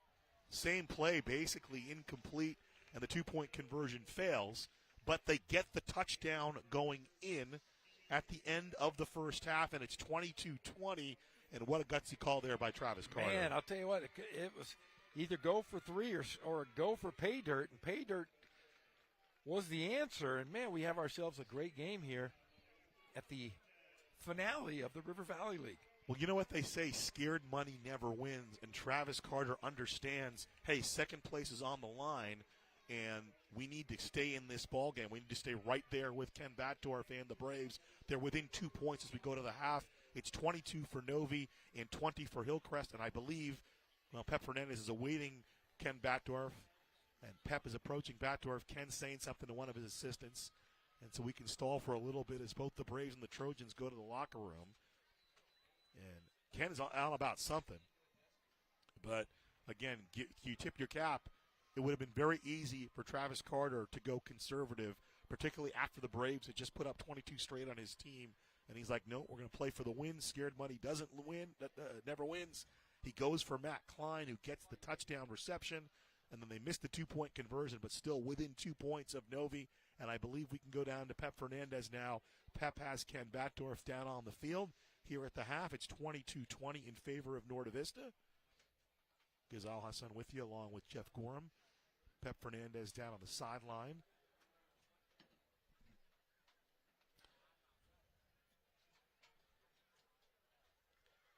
I believe Pep and Ken Batdorf are ready at the half here. The home team, the Norte Vista Braves, up 22-20. We'll throw it down to Pep. Hey, guys, we're here with head coach Ken Batdorf as we go into halftime. The good news is, Coach, you're up by 2, but not exactly how you wanted to see the first half in, right? No, I mean, they drove down the field on us and, put up 6 more points. Obviously, I would have liked to have gone in by 8. They started off first half amazing. They kicked the crap out of us. We rallied, we came back, we did what we did, we got some points up. Great job by our quarterback throwing the ball, which people say we never do, and we did. We just got to get solid defense the whole time and keep doing what we do offensively. Coach, you're always so generous with your time. We really do appreciate it. We'll let you get in the locker room. Thank you so much. That was Novi head coach Ken Batdorf. Guys, before I toss it back up to you real quick, an update from Heritage High School. JW North leading Heritage right now 22-7, and it's almost halftime. Guys, back to you. All right, good update. At last we checked, it was Ramona 21-0 over Patriot. That game being played over at Rubidoux High School. Here's our halftime score, 22-20. We'll throw it back to our Riverside TV studios, and Jeff and I will come back.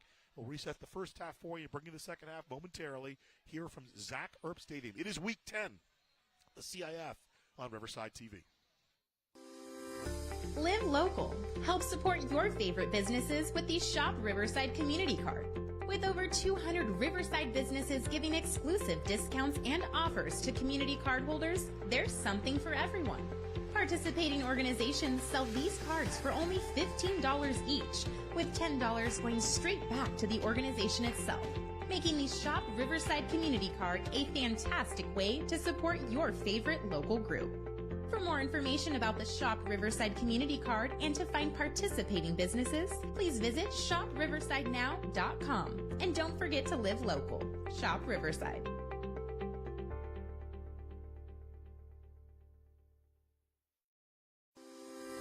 Live local. Help support your favorite businesses with the Shop Riverside Community Card. With over 200 Riverside businesses giving exclusive discounts and offers to community card holders, there's something for everyone.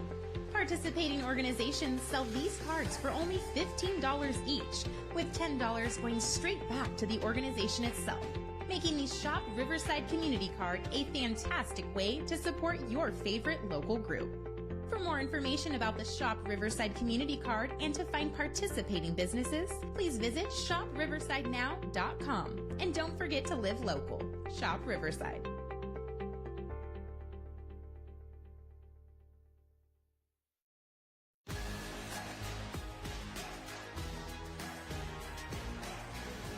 High school sports are one of the things that make living in California so great.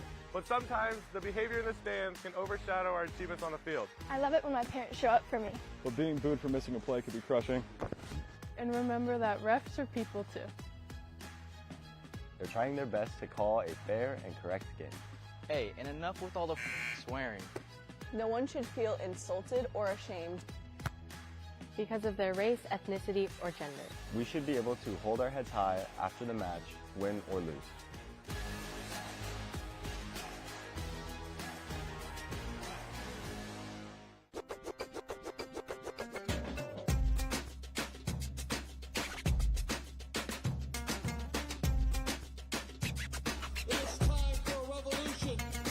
I'm Cheech Marin, and we're inviting you to reserve your spot for the inaugural showing of Cheech Collects.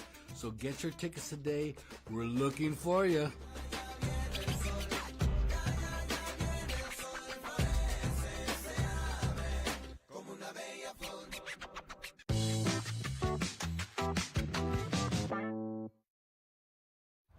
Well, it all started basically with my son, Joshua Unger.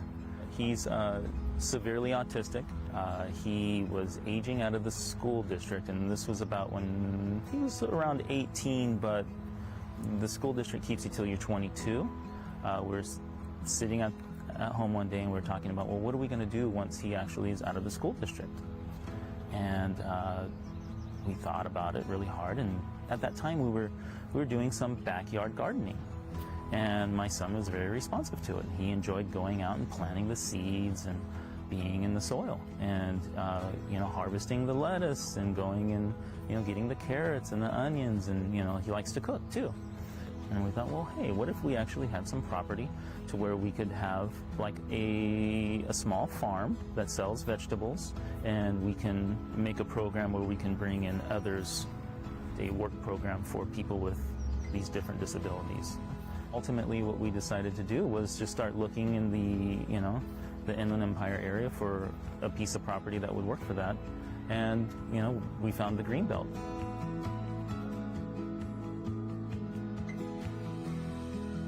We try to implement as much organic material in the soil as possible. We're not using any pesticides or herbicides. We, have barn owl boxes. We have little birds' nests that we're planting so that they'll eat some of the bugs, and we also encourage predator bugs, like ladybugs. Our operation is at that point where we're turning a corner. With the high tunnels going up, we're going to be planting tomatoes in there. There's a lot of little things to maintain with tomatoes. We're kind of transitioning from a point where we were just focused on this small little corner of the property, kind of educating me. And then now that we have some systems in place that I feel are successful, we're going to expand that across the center part of the farm here, and we're going to be putting in a little farm stand that we can sell some of these vegetables with, and that will provide additional tasks for the workers with disabilities to fulfill.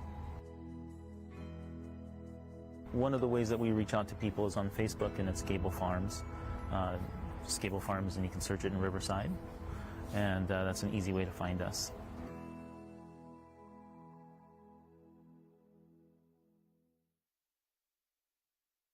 My daughter had an issue at school where another student on her campus, specifically in her class, said some derogatory things about people of color, specifically black people. Although Riverside is a great place to live, it has shadows and it has corners where hate lives. As a result of that, my daughter was hurt that day, and we needed to put a voice to it. A friend of mine, she reached out to me and she said, Rochelle, I can't sit by and know that this happened to Edison and not do something. We had a conversation about the racism that her daughter Edison had experienced at her school. and how that felt to her. We felt like we needed to do something and to say something. And so we talked about the representation of Black figures in Riverside and how there was a lack of representation. We talked about inclusion and respect and what that looked like. And we talked about creating an art piece. It was after the murals that we had up on the Fox Performing Arts Center, as well as the John Lewis mural at the Civil Rights Institute. And so when this concept came to us at the City of Riverside, it felt a way that we could support our artist community, because we are the City of Arts and Innovation, but it was also in an easy, beautiful way, a statement that we promote, we respect, and we want diversity, equity, and inclusion in all things we do. I myself am a mosaic artist, and so I talked to Rochelle about the possibility of us creating an art piece, and she loved that idea. And soon Shay Tracy, who is also an educator, so we three are three teachers.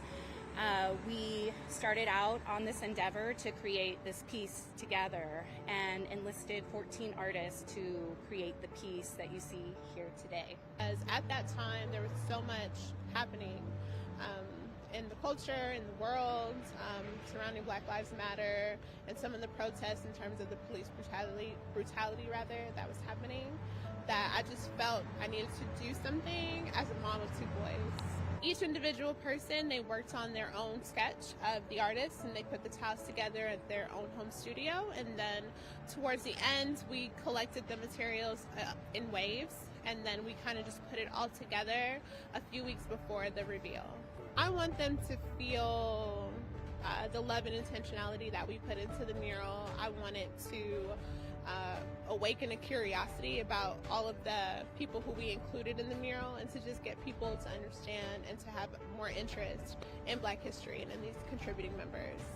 As the City of Arts and Innovation, this was a really beautiful step towards including art pieces that are public and that are representative of everyone. For the community, I hope that it shows that in being authentic and real and transparent and sharing our stories, great things can come out of it.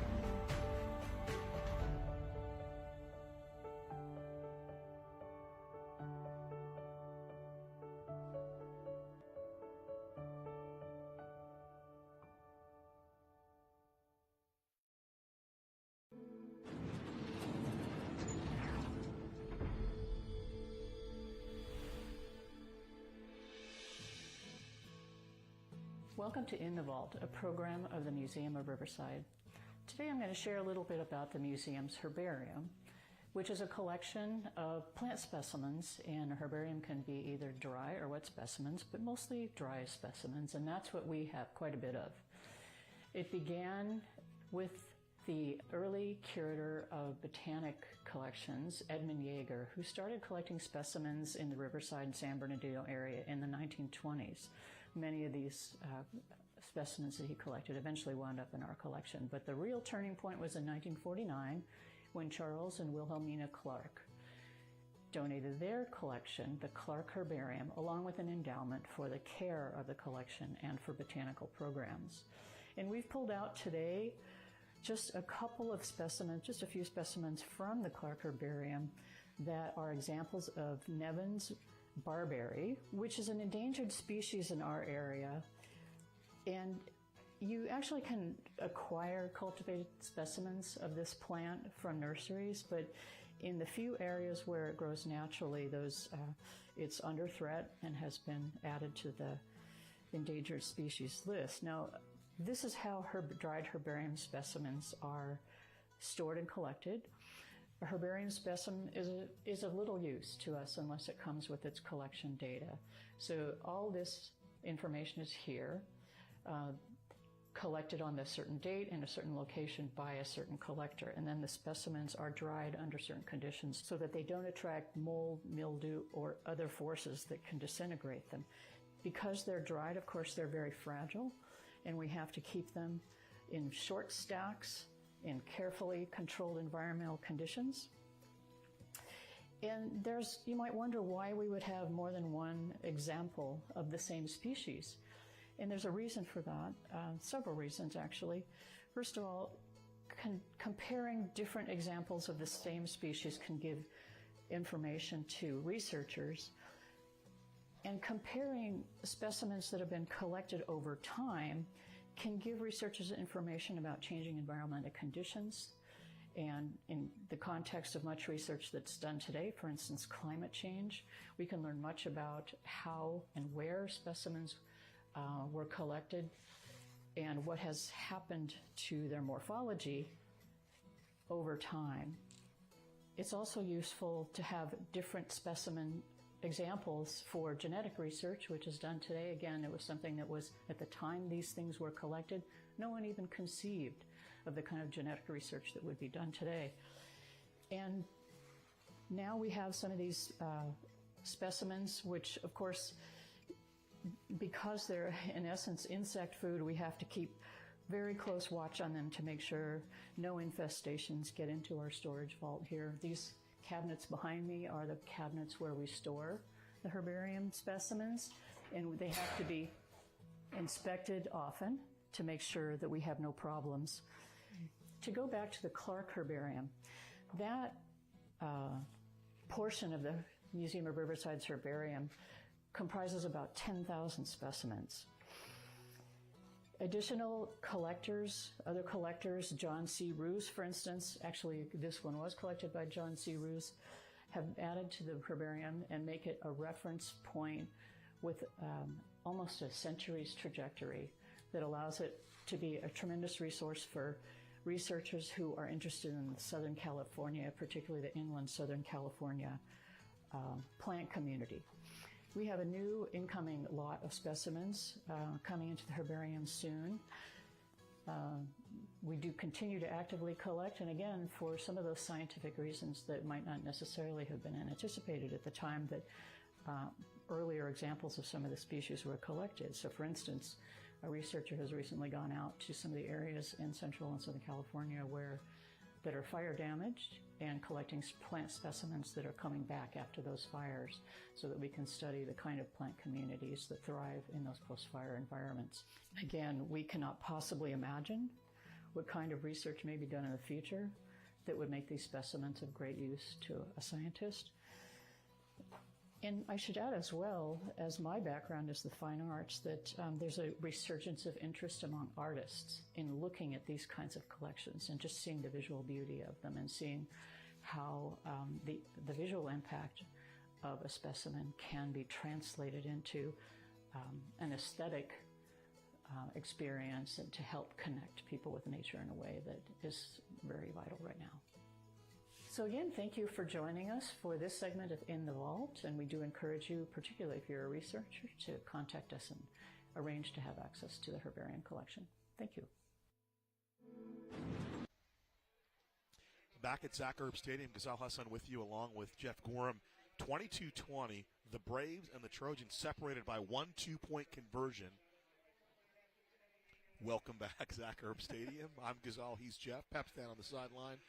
22-20, the Braves and the Trojans separated by the margin of a 2-point conversion. I'm going to tell you how close it is, okay? Norte Vista, 138 rushing yards, 72 passing yards, 210 total yards, right? Okay. Hillcrest, 116 rush yards, 94 passing yards for 210 total yards. Whoa. That's how even Steven it is. Jason Flores, 10 of 15 through the air, 94 yards, 2 touchdowns and 2 interceptions. Fave Sola, 4 of 6 through the air for 72 yards, including that big 34-yard pop down the field to Benny Ceballos. 5 carries, 102 yards, 2 touchdowns for Brian Temple. Demarion Richardson, 8 carries, 30 yards for him. On the Hillcrest side, 10 carries, 58 yards for Matt Klein. Jalen Bailey has 9 carries for 58 yards to his credit. So very, very even Steven. 4 catches, 30 yards for Julian Sandoval. 2 catches, 22 yards for Trey Williams and Brandon Zabanos. 3 catches for him for 27 yards. Only 1 or 2 catches for Eli Martinez, 1 for Benito Ceballos, and 1 for Demarion Richardson. That's the 4 catches for Norte Vista. looking back through the history, Hillcrest is the one team.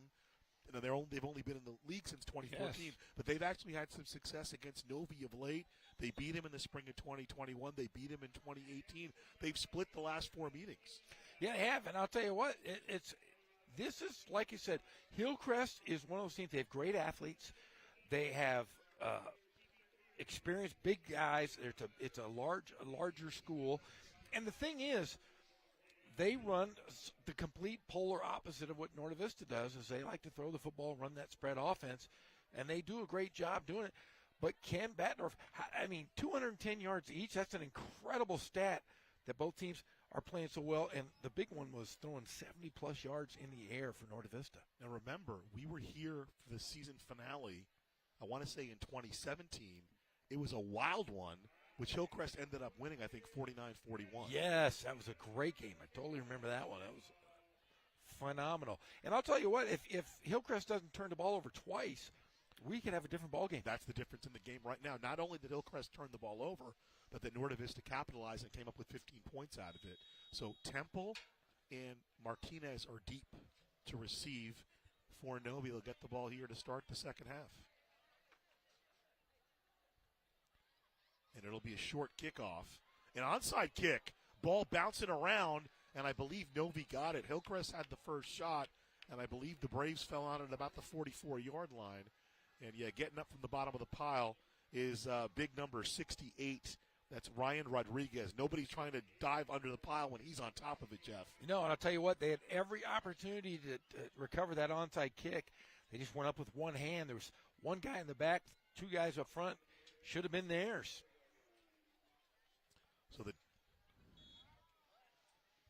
So the defense out on the field for Hillcrest. Let's see what Ahmad Noor has adjusted in the locker room. And you mentioned it, though. To be fair, you don't want to put it on the defense of Hillcrest. Those are 2 big turnovers. And here's the give. I believe that's Iosefa running right, and down he goes. The first man there was Gabriel Luna, and then Chris Pontremoli also. He wasn't expected to play today. He's the long snapper on the defensive end. He was in on that play as well.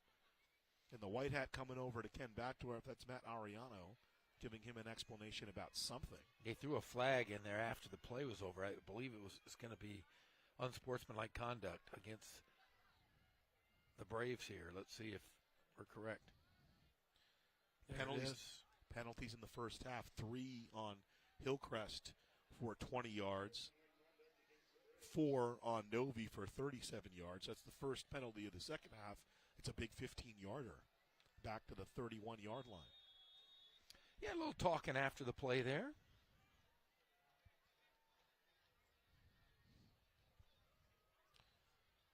So a couple of yards for Richardson. Here's Sola to throw.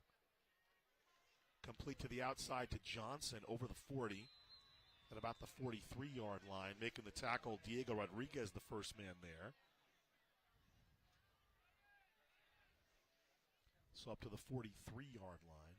Pretty good pickup on the play. Johnson's first reception.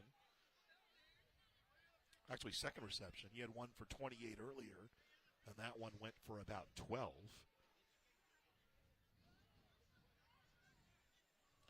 Another look at the play. Sola looks pretty comfortable throwing the football, Jeff. Maybe next year Ken will start throwing the football.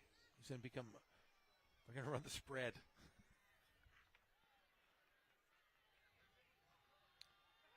Richardson running inside, and down he goes. Couple of guys combine on that. Gabriel Luna on the tackle, the junior linebacker, helping him out, Joshua Baca. And they did a good job early, Jeff, in terms of heading in the run. Looks like they're back lining up that same way. 4th down coming up, and here comes the punt team.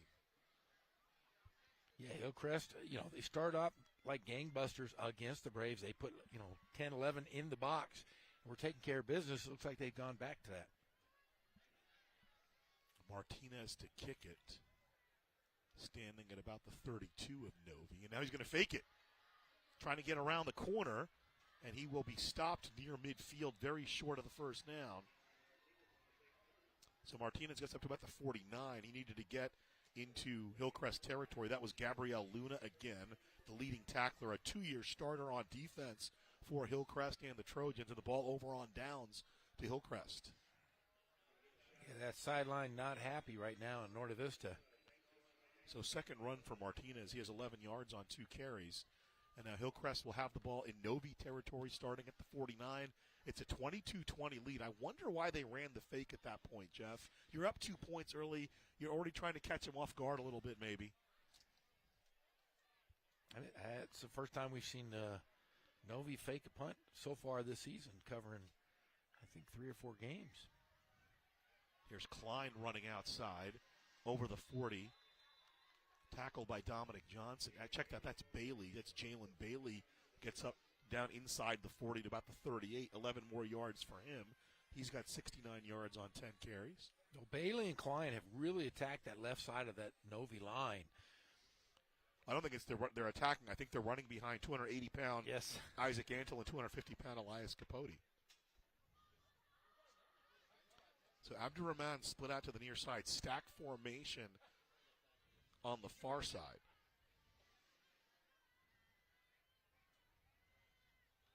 Bailey right up the middle. Big hole. One move, but he can't make it. He'll be dropped inside the 25. Getting the tackle is Malachi Brown. They'll mark the ball to the 23-yard line. A 15-yard pickup for Jalen Bailey. What a 1-2 punch they've developed into, Jeff. Bailey and Klein. No one expected Bailey to do this. I mean, comes out of nowhere. Like you said, torn ACL. What a great recovery. Able to move pretty well in open space there. There's the completion to Sandoval. Sandoval 20, 15. Pushed out of bounds at the 15-yard line. Demarion Richardson there, getting some help from Malachi Brown. They'll mark it to the 14, so a 9-yard pickup on the completion. 5th catch for Julian Sandoval.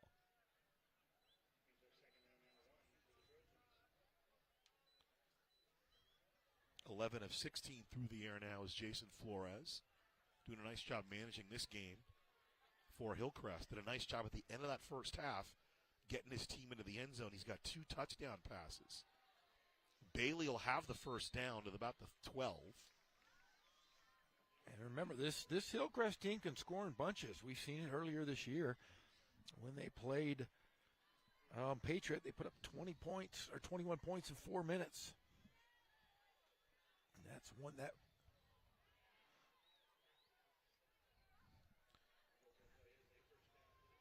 So from the 14-yard line, another give to Bailey, angling left. Sola got a piece of it, but it was Dominic Johnson who got his shoulder down. All the way down to the 2-yard line, 12 more yards for Bailey. They've had no answer for that young man tonight. As we have an score update, was it 28-0? Ramona over, start of the fourth quarter, over Patriot at Rubidoux. Can they give Bailey the last couple of yards? He's knocked down at the 1-yard line. So Lane in there, along with Banuelos. Second and goal coming up. A nice drive. They started in Novi territory, but they've come down quickly. I was incorrect earlier. Antolin and Aaron Candia are that left side of that offensive line for Hillcrest. Second and goal line is the 2. Bailey. He takes the whole building and loan with him. Touchdown, Hillcrest. So Bailey pounds it in. He's over 100 yards on the night. And the lead back to the Trojans. We have a heavyweight fight here. Last game of the year. Now, we can talk about playoff scenarios. How does this affect, if Hillcrest gets second place, will that change the order, you think, in divisions for these two ball clubs? I don't. I think it may help. Maybe it drops Novi a little bit. I think Hillcrest is pretty solid. They could probably be Division 10. And I think Novi is fairly solid in Division 9. But I've heard some things before the game. As Flores trying to go for 2, he flings it to the outside, incomplete. The pressure coming in. That was Marcus Lane crashing down on the pressure. And it'll be the 2-point conversion fails. Going to look at Jalen Bailey really toting it on that drive, and he's back after an ACL. Tore his ACL last year, and Coach Carter was telling me all the rehab that he did. They're happy to have him back. He was a sophomore last year as a varsity guy, so he's got another year left. And there's the throw, another sophomore, Sandoval, who they're very high on. And remember, they've been without their quarterback all year, Christian Alvarado. Now, Flores obviously has done a great job. Alvarado, a junior, will be back next year. So the cupboard will still be loaded. And you mentioned they got a couple of juniors and a couple of sophomores on the defensive core as well for defensive coordinator Ahmad Noor and head coach Travis Carter here for Hillcrest, who have taken the lead with 2 straight scores. They scored to end the first half, and they get the first score here in the second half with 7:43 to play in the third quarter. Another pooch kick. So at the 32-yard line, fielding the catch, and that's where Novi will start it. And I think Norte Vista also very young. You mentioned they had to replace 19 starters last year. I think Coach Batdorf is pleasantly surprised with some of the guys have stepped up for him this year. Fave Sola is the one I'm talking about today, both on offense and on defense. Yeah, and his freshman team this year was very, very talented. And this, the line, everybody will be back for the most part. 4 sophomores on that offensive line, which is always very important for Norte Vista. From the 32, it's a 1st and 10. Here's Martinez coming in motion. Here's the toss to Temple. He's been dangerous. Temple slithering up. And Luna's going to grab hold and not let go. He will get all the way up to the 40-yard line, though.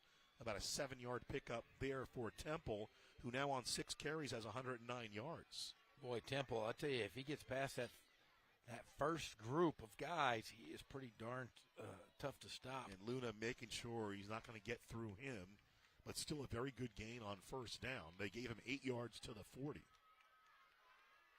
2nd and short. First tote for Dreddy Lane, and Dreddy will have the first down over the 45. The Road Runner. Can we call him the Funky Road Runner? The Funky Road Runner. You're old enough to remember that song, so yeah. I'll chalk the win up to that one. The great Chi Ali. Were you up in the Bay Area, right, when that was hot? Yes. I didn't mean to overexpose there. People will be shocked that you once lived in the Bay Area. I was living up there in lovely Oakland.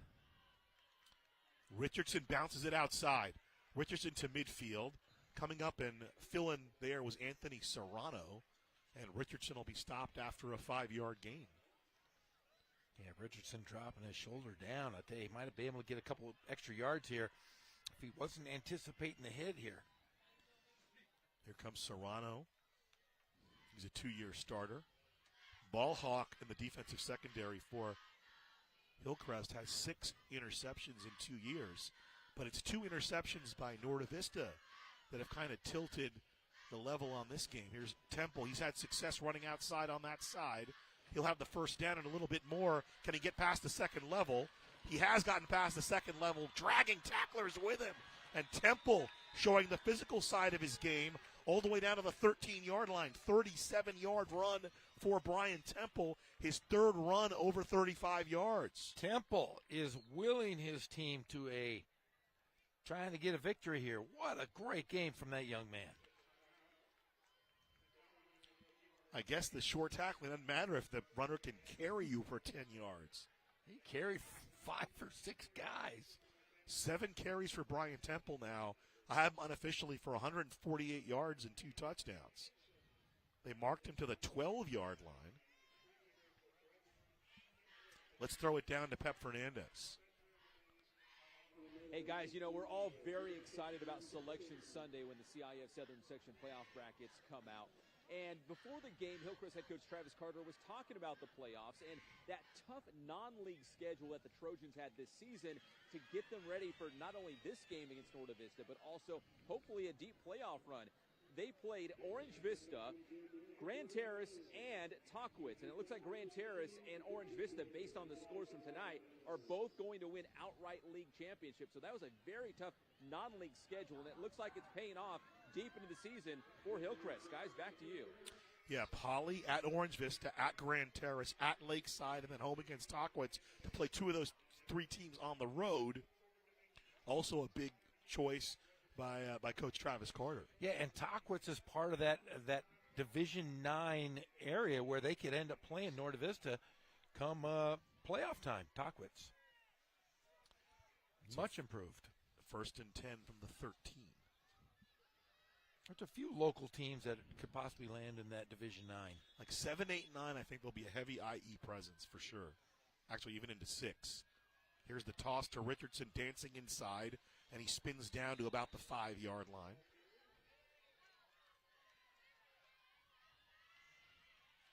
So Norte Vista doing Norte Vista things, just running the football. Temple found the edge on the outside, and then Richardson running up inside. And we talked about that offensive line for the Braves. Eddie Villarreal, Ryan Huerta, Kevin Raya, Giovanni Velasco, and Ryan Rodriguez. I want to forget the tight ends. Marcus Lane, Hugo Sosa. Stepping up there, Benito Ceballos. Also playing some fullback. 2nd down coming up. Temple bounces it outside, steps back up inside. 3rd trip to pay dirt for Brian Temple. Touchdown, Norte Vista. And why not give it to him? He did all the dirty work. Let him finish off that touchdown run.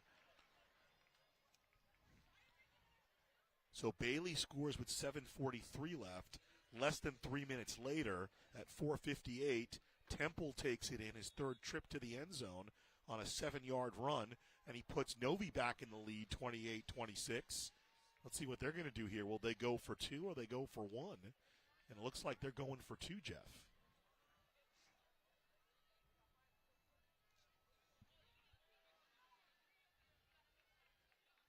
Ceballos resets. Sola throwing, looking for Martinez, incomplete. In coverage was Nicholas Valencia, the senior. Made the switch to defense late, a transfer from Corona Centennial. 34 tackles on the year, and he's right there on the spot to knock that pass away. So the 2-point conversion, no good, but Novi still on top, 28-26.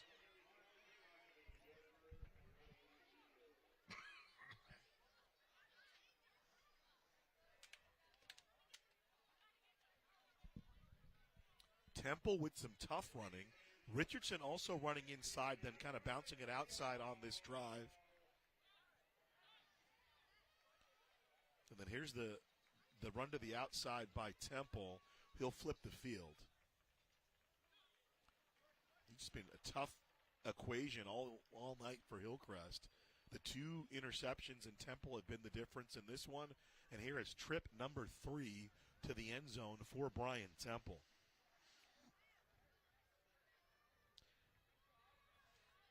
Not only did he do all these things, today, the 3 touchdowns, last week against Ramona, he was Bo Bruins for the scout team. He played Bo Bruins. It's hard to beat Bo Bruins because Bo knows. The rolling kick nearly fumbled away by Hillcrest, but they secure it, and they'll set it up 1st and 10 about the 44-yard line. 4:56 to play. We could be talking 49-41 territory like a few years ago. Yes, it really could be. I mean, nobody is stopping each other on offense right now. Yeah, it was November 3rd, 2017. Hillcrest won that one, 49-41. It was a crazy one between Novi and Hillcrest. That was back in the old John Brandon days. You mean Thanos? Thanos. Does he know you call him that? Yes. Okay, as long as he can laugh about it, I'm good. Well, if he doesn't, he can't catch me. I'm slow, but he's slower than I am, I bet. 1st and 10 from the 45. Here's the handoff. And Klein gets maybe back to the line of scrimmage. Yeah, we had a tackle on the play. Sorry for Novi is Armando Olvera. Go ahead, Jeff. I'm sorry. We had John Brandon was at the last game we televised for Hillcrest, and Pep interviewed him on the sidelines. Nice to see he's still out supporting the team. Not unlike David Putty and his New Jersey Devils. Jeff, got to support the team. Got to support. Face paint. I thought about face painting before I came in today, but I don't know what I was going to paint. It is almost all Hallows Eve. That is correct. Complete to Sandoval at the 40, slips up to the 45-yard line, and he'll lunge forward to about the 47. He'll be brought down. Malachi Brown in there, along with Juan Armenta. How about Armenta hustling out there? Armenta's been everywhere tonight. So Flores now with his 12th completion in 17 attempts. Nice job by Sandoval to dance up all the way to the 47-yard line. 6th catch for Sandoval. 3rd down coming up.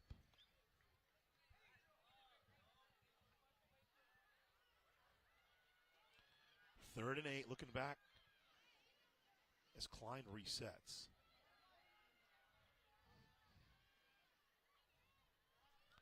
A lot of time.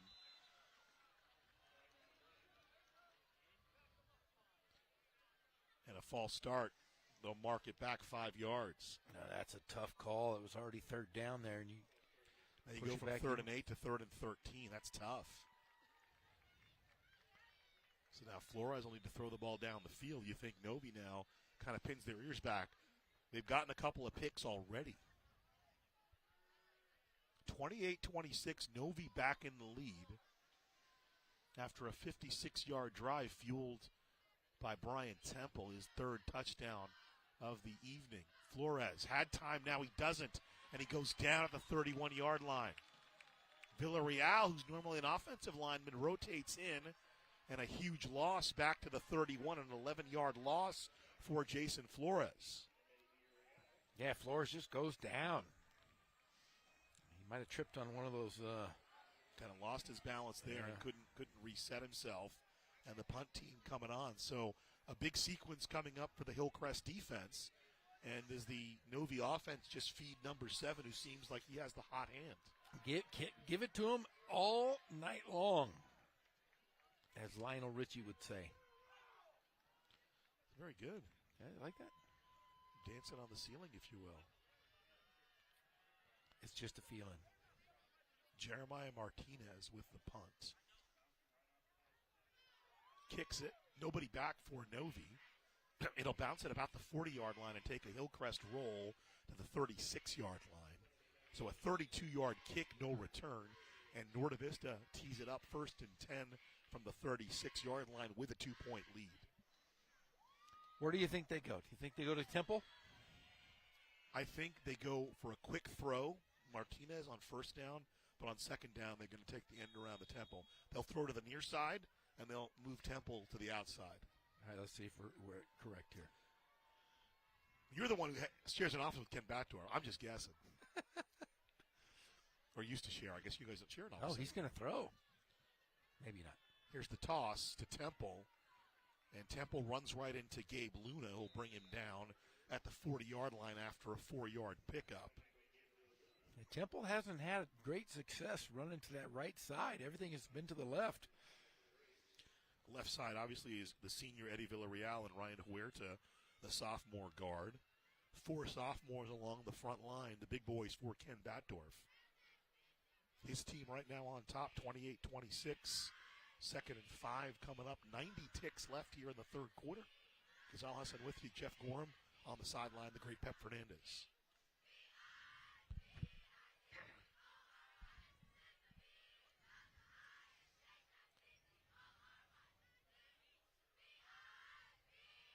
Second down from the 40. Here's Richardson.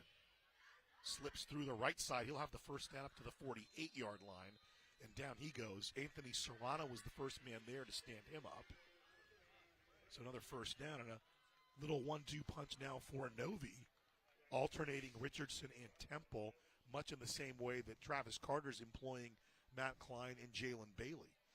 And knowing Coach Batdorf and the Norte Vista Braves, controlling the clock is really big here. If they're able to continue running the football, they're going to continue. They're just going to exclusively run here. Yeah, he wants to do 2 things. He wants to chew the clock and he wants to score a touchdown. First down. Temple left. Sweeping is Villarreal. Iosefa also out there blocking, and he can't turn past that first level. And it takes a bevy of Hillcrest Trojans to drop him. He does get into Hillcrest territory He'll move to about the 47-yard line. Yeah, watch this run. I mean, he is all over the field. Nobody can get him. He is a slippery guy. About a 6-yard gain, but he earned every bit of it.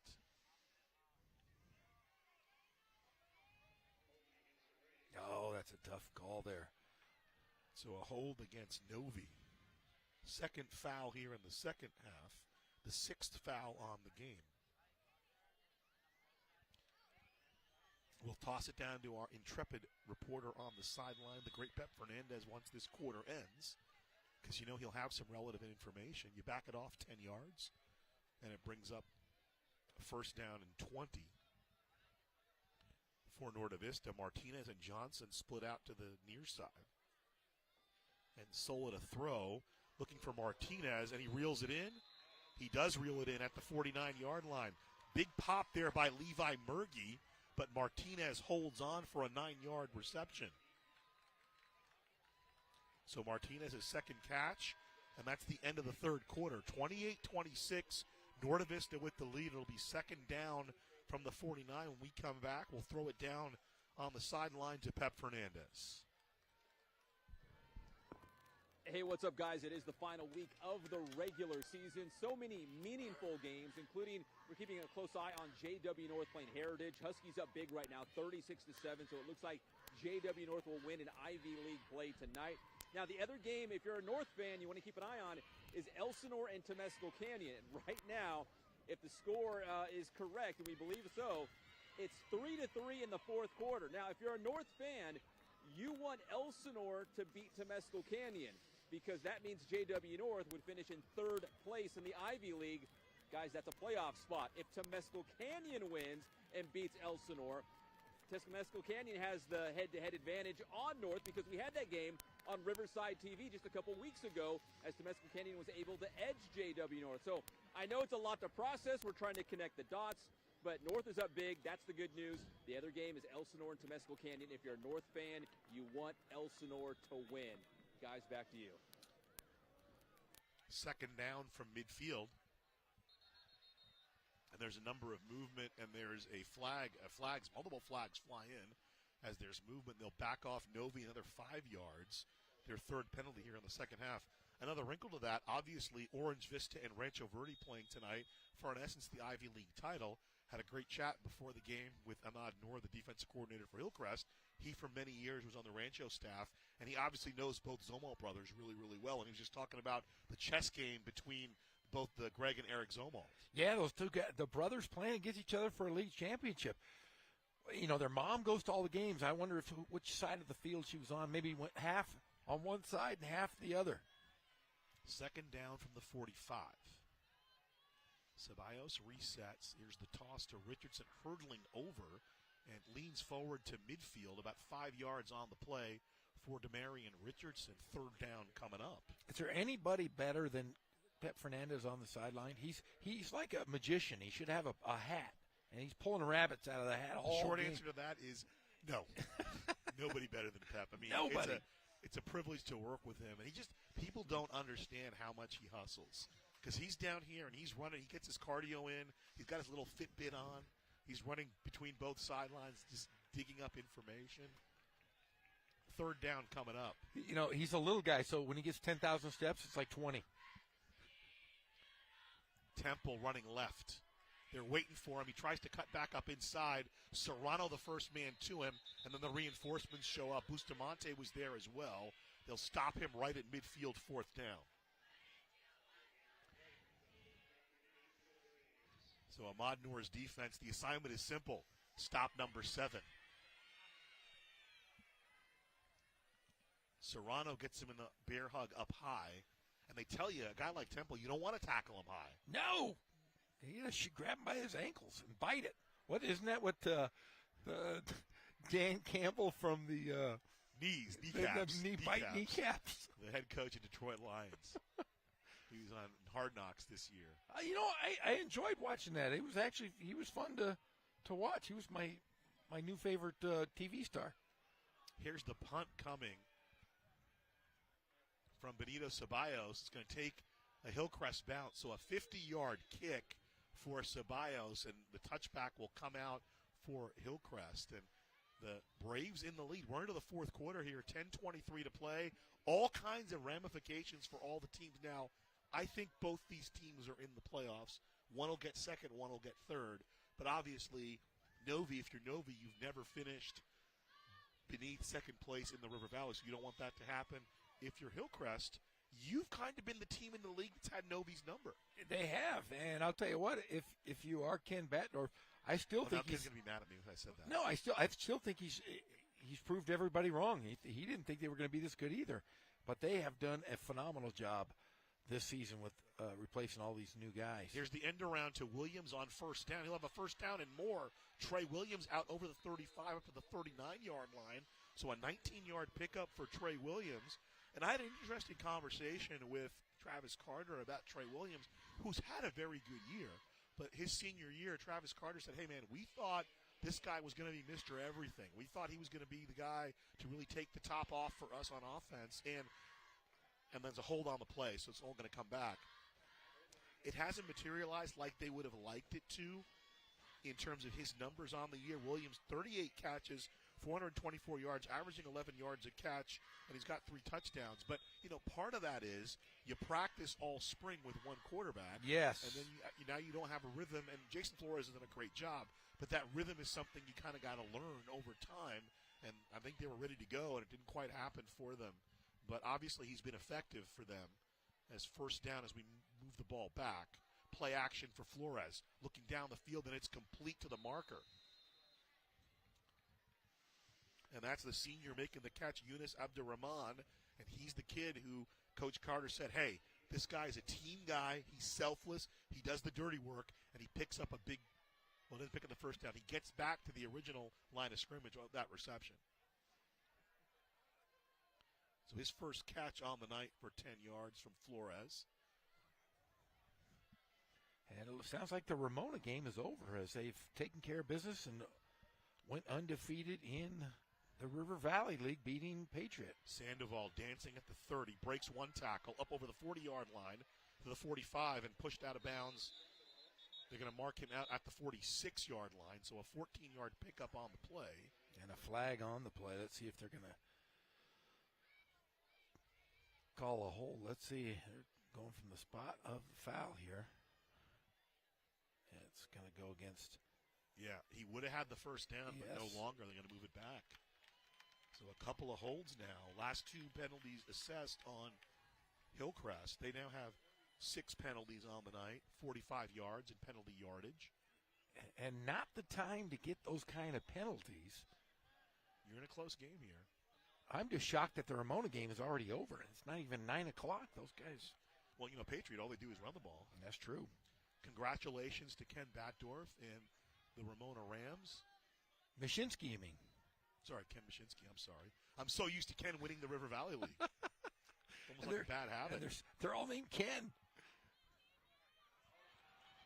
And the ball gets away, and it looks like Novi's got it. I think Marcus Lane took it away. Another turnover. Yes, it'll be the signal. Ball over to Novi, an errant snap, and Flores could not come up with it. Marcus Lane with the big fumble recovery. That is the 3rd turnover. 9:52 of the fourth quarter. Boy, that has really cost them. That's 3 turnovers now that really could convert here to points, possibly cost them the game. So back to the 24-yard line. A tall assignment now for Coach Ahmad Noor's defense, the defensive coordinator for the Trojans. Can you hold Novi to no points or to 3 points? I think they go right to Temple here, and he's the man in the backfield. Tight end Sal Munoz running in for Norte Vista. Double tight end on the right side. Temple will go up the middle and runs right into Luna. Gabriel Luna knows the assignment. He's almost like a RoboCop there. He draws his sights on number 7 and runs right to him. Mark it to the 22. Peter Weller, RoboCop, or that other guy? Of course, Peter Weller. Come on, Jeff. How long you known me?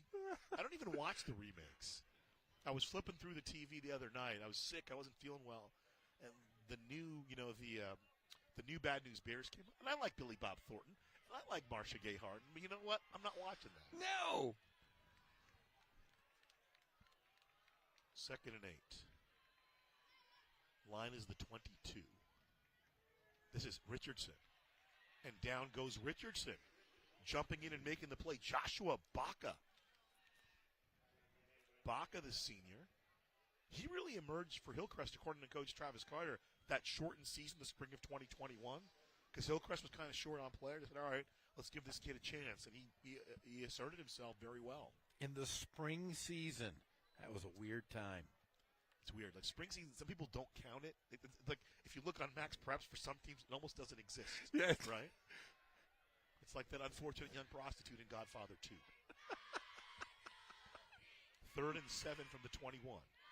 Toss to Temple, trying to dance. Instead, he'll get stopped. He'll get over the 20 to about the 18-yard line. Stepping up and making the play is Yahir Rubalcava. Very versatile player, plays on both offense and defense. We saw him run in the first half as that extra tight end. And here it is. Here's 4th down, Jeff. The line is about the 18. They need to get inside the 15. So here we go. Big play coming up for the Novi offense and for the Hillcrest defense. Think they run a post pattern up the middle if they've been successful here? If they throw a fade here, the whole Hillcrest defense knees will buckle. 4th down. Oh, they jumped. All right. Wow. There you go. Fave Sola getting the cadence to work in his advantage in a 1st down. That's a huge penalty. And that has really, really been the problem with this Hillcrest team is the penalties and the turnovers. The penalties here in the 4th quarter that sent them back after 2 first downs. And the 3 turnovers obviously has cost Hillcrest big tonight. That's a huge mistake for the Trojans who played so well. Now here's Richardson taking it right up the middle and runs right into the teeth of the defense. He'll get up to the 6-yard line. So 7 more yards for Richardson, who has 64 yards on 15 carries. Workmanlike, but that keeps the clock moving.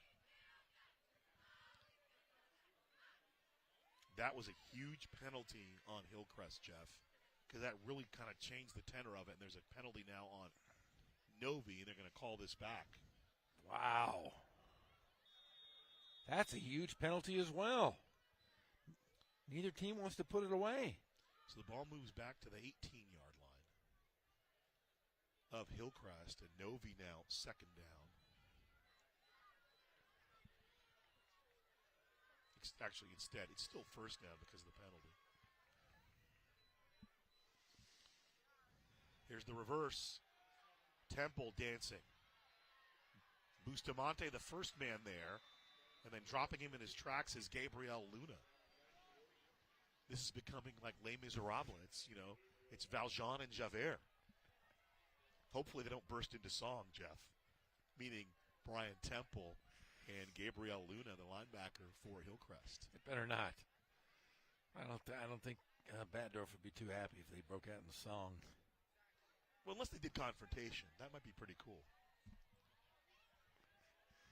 2nd down. I know you're a Hamilton guy, Jeff. Sola to throw. Wide open is Johnson. He went up and got it. Touchdown to Novi. Fave Sola slinging it like he's Patrick Mahomes. And another touchdown for the Braves. 3rd catch for Johnson. 63 yards, a 23-yard touchdown strike.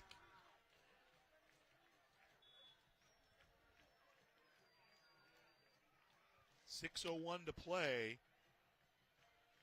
PAT coming up.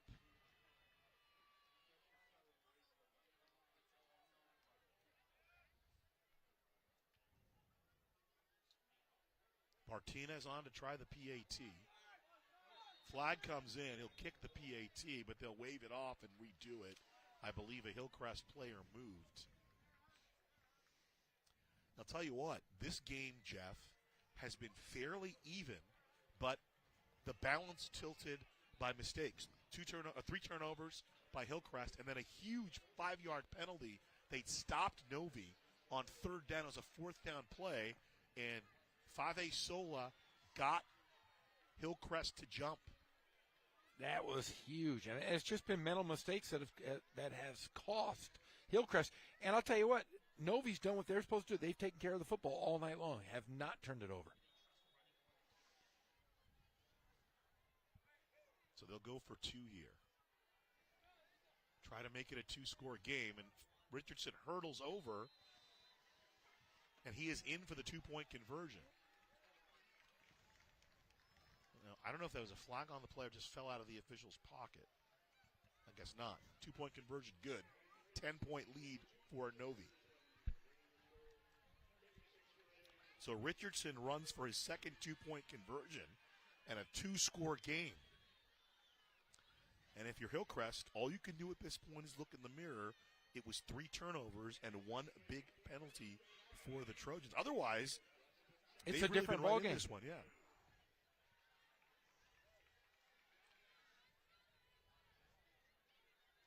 So getting a look at the drive. And the defense for Hillcrest has been so good. But here's the play. The 23-yard touchdown. Going up and getting it, Dominic Johnson. And how about Dominic Johnson, who was splitting time at QB with Fave Sola? Sola has played every snap at quarterback tonight, but Johnson moving out to wide receiver and having his best game of the year. He had a couple great catches here. And I want to say that's probably the first touchdown thrown by Norte Vista in years. Uh-oh. Here comes Trey Williams, and he gets over midfield before he's tackled. It was the kicker, Eli Martinez, making the tackle. He gets to the Norte Vista side of the field. A long way from the days where Norte Vista's kicker was a pacifist and didn't want to tackle. He refused. Martinez makes the tackle. Martinez with a save right there. Yeah, Ken Batdorf had his great pacifist kicker. I can't remember the kid's name, but he's a very good kicker.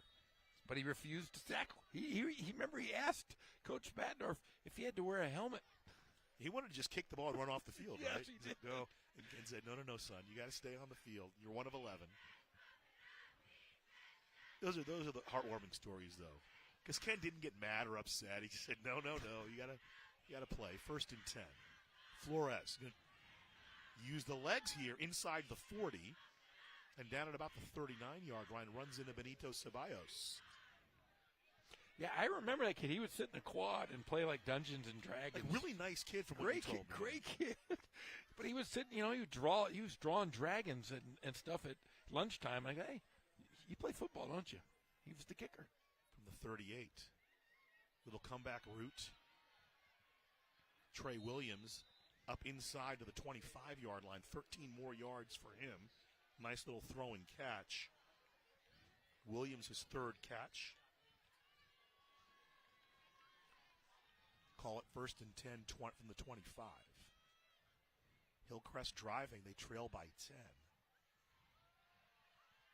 Flores slinging to the outside, and that's Williams again, right in front of the marker.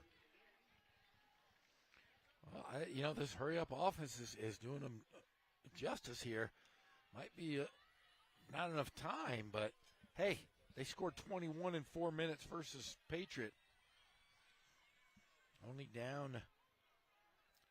I believe both teams have all their timeouts. So here we go. It's 5:08 left in the 4th quarter. Flores will hand the ball off. No, he'll keep it. Trying to run it himself, and down he goes. Julian Reyes, his assignment was the quarterback, and did a nice job to keep the assignment. So they were just short of the 1st down. That will give them the 1st down inside the 15 to the 13. So Flores picks it up on his own. Clock moves. 1st and 10 from the 13 for Hillcrest. Sandoval on the end around. And down he goes. Villarreal with the tackle for Norte Vista. No gain for Julian Sandoval. And Hillcrest so good at throwing the football here during this drive. Kind of gone away from it here the last two plays. 2-by-2. Williams and Sandoval to the top of your screen. In the near side, it's Zabados and Abdurrahman. Both are seniors. Klein is the tailback. Flores. Complete to Abdurrahman at the 5-yard line. They'll give him the 6, so 7-yard completion. 3rd and short coming up. Abdurrahman, his second reception on the evening for 17 yards. Trips to the far side. Abdurrahman, the lone receiver to the near side for Hillcrest. Under 4 minutes to play in regulation, 36-26. Norte Vista on top.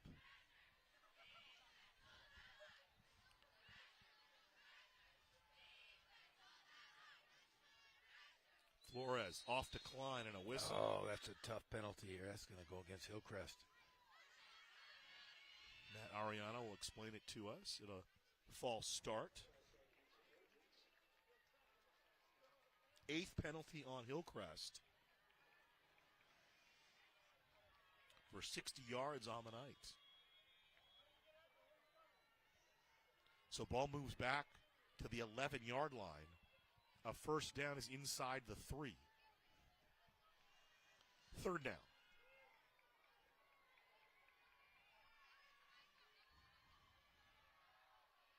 Throwing it inside. What a catch by Sandoval. It looked like Reyes could have jumped the route there, and that'll be very close to a first down. Wow, I mean, he got that right inside. I mean, well, let's hear on the replay. Right over the fingertips. I think he got tipped even. Here's the give to Klein, trying to run over the middle. He's still on his feet. They'll say he's in. Touchdown. Touchdown, Hillcrest. What a catch by Julian Sandoval. His 7th reception on the night. And the touchdown here, they'll go for 2. Or will they? Here comes the kick team. Will make it a 3-point game. I think this is smart. Because if you can get back in it and get close, you have an opportunity to tie it up. So Klein, 12 carries, 61 yards. And his second touchdown, he has one as a receiver and one as a runner. Both teams it says they both have 3 timeouts each. I'm not sure if that's accurate. But Jeremiah Martinez puts his foot into it, and it's a 3-point game, 36-33. So with 2:55 left, Matt Klein takes it in from 3 yards out. And it's 36-32 in favor, 36-33 in favor of Novi. And now it comes down to the defense. If Novi can hold on to the football, don't turn it over, and eat 3 minutes here. I mean, we've seen, this is one thing Coach Ken Batdorf has done so well over the years is, you know, when you've been coaching as long as he has, 3 minutes is nothing. He just has to get a couple first downs and protect the football.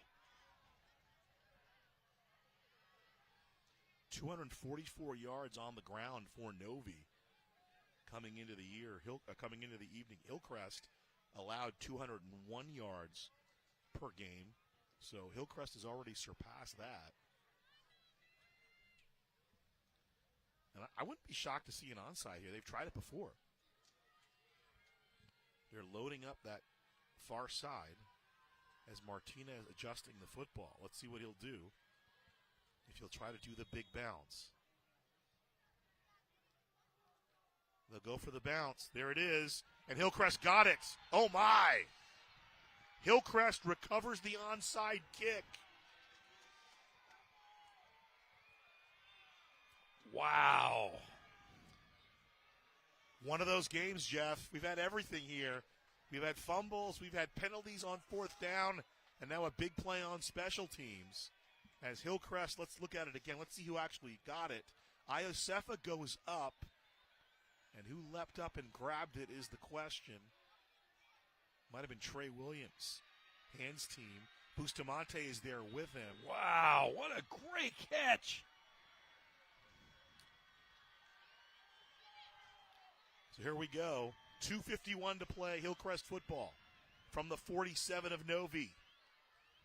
Offense has been clicking of late. Flores has completed his last 6 passes. That's dating back to the first half, and a false start immediately called on the Trojans. That has been their Achilles heel tonight. Is 9th penalty on Hillcrest, 65 yards. But their penalties are just at these weird times of the game. Right, that's what it is. You need the as many yards as you can. You can't give it up. How about this for a Week 10 game, Jeffrey?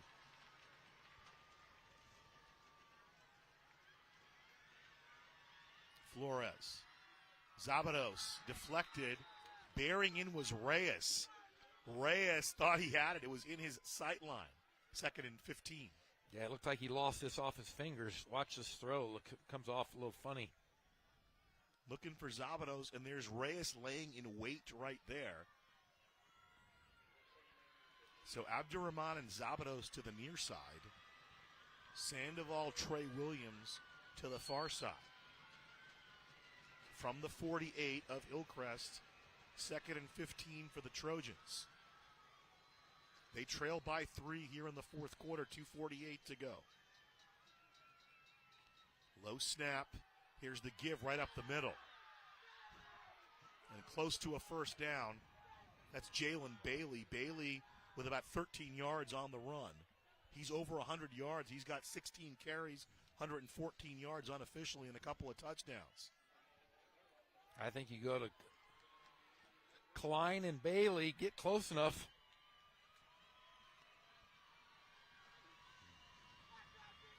Bailey and Klein, and you'll feel fine if you're Hillcrest. 3rd down. Here's the give, sweeping to the outside. That's Klein for the first down. Tackled by Marcus Lane. Ball to the 33-yard line. So 7 yards for Klein. He's got 68 yards on 13 carries. It's a little thunder and lightning. So Jalen Bailey now back in for Hillcrest. Trips to the far side. Abdurrahman, the lone receiver, to the near side. 1st and 10, line the 33. Under 2 minutes to play. Little comeback route to Zabados. Zabados close to a first down. Again, about 8 yards on the play. Let's see if Norte Vista will call timeout here because they're kind of getting in rhythm. Hillcrest has been in rhythm here the last 2 drives, running this hurry-up offense. And let's see if Batdorf's going to call timeout. 4th catch for Zabados, 39 yards. Tackle was Demarion Richardson for Novi. First down just inside the 18. Bailey will run outside. He'll have the first down inside the 20. And he'll pound down. They'll mark him to the 16-yard line. So he'll have the first down inside the 20. Call it the 17. So 17 carries, 122 yards for Bailey. The clock will stop because they got the first down. 1:02 to play. 1st and 10 from the 17. Williams split out to the far side, trips to the near side for Hillcrest.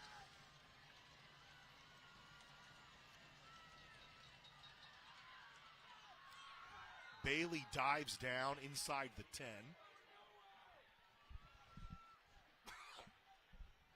Clock moving, under a minute to play. 2nd down coming up for Hillcrest.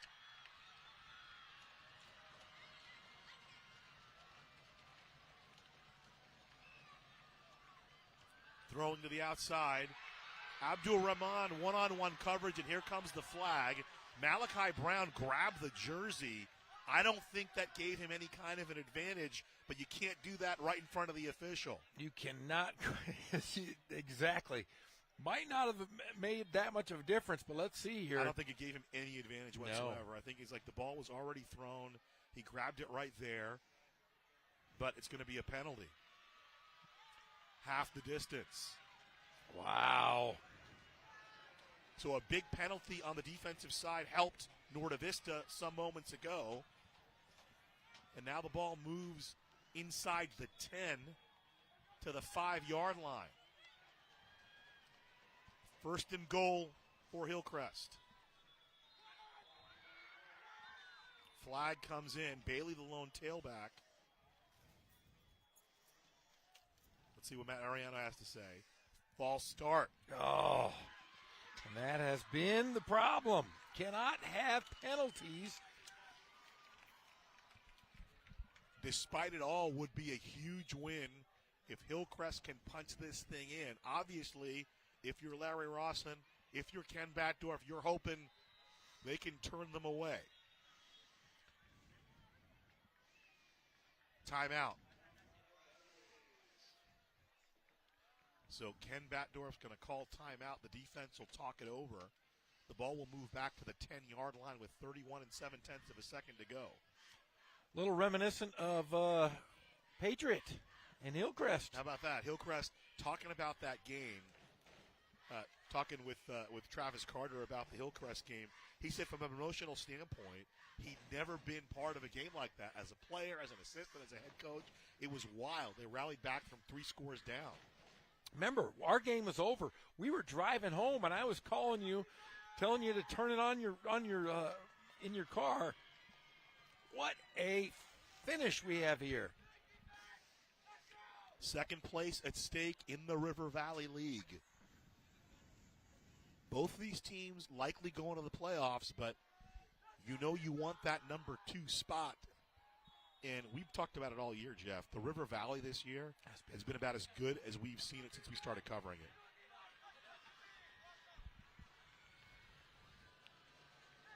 From the 10, Bailey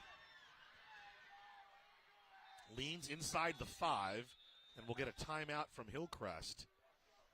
He gets down to the 3-yard line. 7 more yards for Jalen Bailey, and he's kind of been the bell cow for Hillcrest here in the second half. It was Klein time to start, and then Bailey came out of nowhere. Bailey and Klein, and they're feeling fine.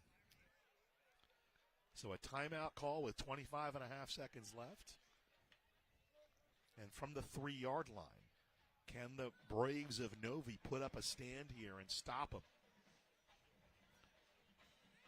Larry Rawson there, the defensive coordinator for head coach Ken Batdorf. His first year at that position. So 25 and a half seconds left. I want to say Hillcrest has at least 1 timeout, if not 2, right? They got 1 for sure. So they can still run the ball. So Bailey the setback. Double tight end set. Sandoval to the far side, Williams to the near side. They'll give it right to Bailey, running right. Iosefa stands him up. Iosefa with a huge play. Timeout, Travis Carter. Damon Iosefa stops Bailey in his tracks. Just read it right there, held him up, and down he goes. Timeout, Hillcrest with under 20 ticks left. Now remember, Hillcrest doesn't score right here. They can still kick that field goal, and they could send this thriller into OT. We're going to stay here tonight, and then we'll drive on over to Ramona early in the morning. So here we go.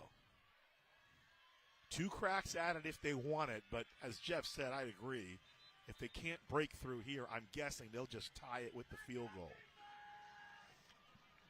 But if they both get in the playoffs, go for it. Go for the win. Tight set. And now a timeout, Novi. So cat and mouse going on here. The jumbo package in for Hillcrest. And now Ken Batdorf calls timeout. I think this is Ken's last timeout. You know what, though? I don't know if I'd kick a field goal. I don't know if I would. There he is. There's the ferryman of the River Valley League, the great Ken Batdorf, 29th year at the helm of Norte Vista. For many years shared an office with my broadcast partner here, Jeff Gorham. Look at the Novi bench there. See, this is why I could never coach. It's just too gut-wrenching for me on both sides. I'm nervous, and I'm not even coaching. it looks like they're coming out in a Wildcat set. No quarterback in for Hillcrest. Direct snap to Bailey. Is he in? He is in. Touchdown Hillcrest with 14 seconds to play. Travis Carter reaches deep into the playbook for the Wildcat set out of the jumbo package. Wow, and after all the mistakes, I mean this, the mistakes that Hillcrest made, for them to come back, that shows grit. Third touchdown for Jalen Bailey. Welcome back, sir. Man alive. And the PAT coming up will make it a 4-point game, and 14 seconds remain on the clock. What a thriller this one's been. And as dominant as the Braves have been, Jeff, Hillcrest now, if they can finish this off, it'll be 4 of 6. They've kind of had Novi's number. PAT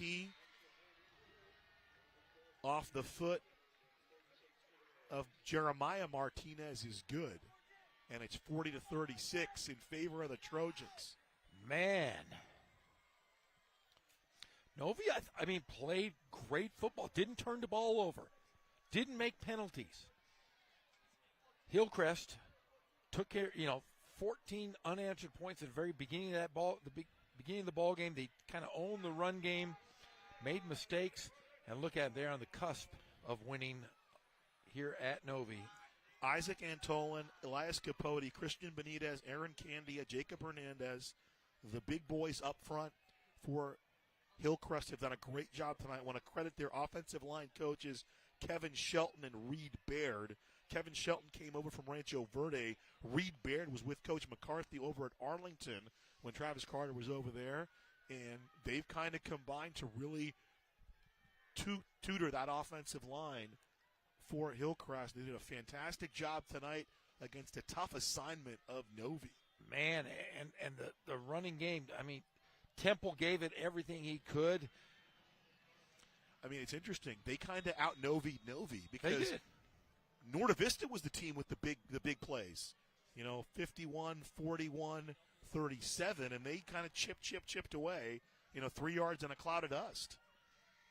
The longest run was 31 yards for Jalen Bailey. That was back in the first half. Iosefa trying to make something happen, and he'll go down at the 43, so 6 4/10 of a second to play. Can you throw Fave Sola out there for a Doug Flutie-type ending here? You're going to have to. We should say Cordell Stewart. That's probably a little more current. That's still 25 years ago. Even now they're going, Cordell Stewart? Yeah, who's Cordell Stewart? Who's Doug Flutie? Well, if you have a timeout, I think Coach Backdorf has one. You can hit one pass in the middle of the field, call timeout, and then go for your Hail Mary. So let's see what they do here. Fave Sola has completed 6 of 9 passes tonight. He's been pretty good through the air. Here's the first play. Sola back to throw. He'll launch it down the field. Intercepted. Diego Rodriguez makes the pick, and that's the coup de grace, but a flag. There is a flag on the play. There could be one more play. Let's wait to see what Matt Ariano has to say. I think if it was against Novi, they had walked off the field. So he's directing traffic already. He's pointing to where the ball's going to go. So Matt Ariano, our white hat today, gesticulating. Defensive. Holding. Illegal use of hands. No, illegal, yes. So here we go. One untimed play. Sola, we know what's going to happen. It's going to go up. Fave Sola, remember, once made the Kessel run in under 12 parsecs. So what can he do here? Martinez and Johnson to the far side. Sola out of the backfield, intercepted. Pick 6. Chris Pontremoli wasn't even supposed to play today. Takes it back the other way. I think they were setting up the double pass, Jeffrey. Yes, they were. Oh. And the picture can tell you a lot more than I can.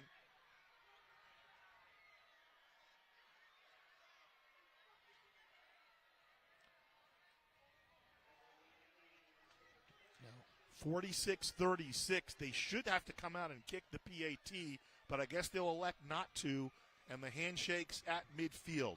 46-36, the final. Hillcrest over Novi, so the Trojans now 4-1. They are the second-place team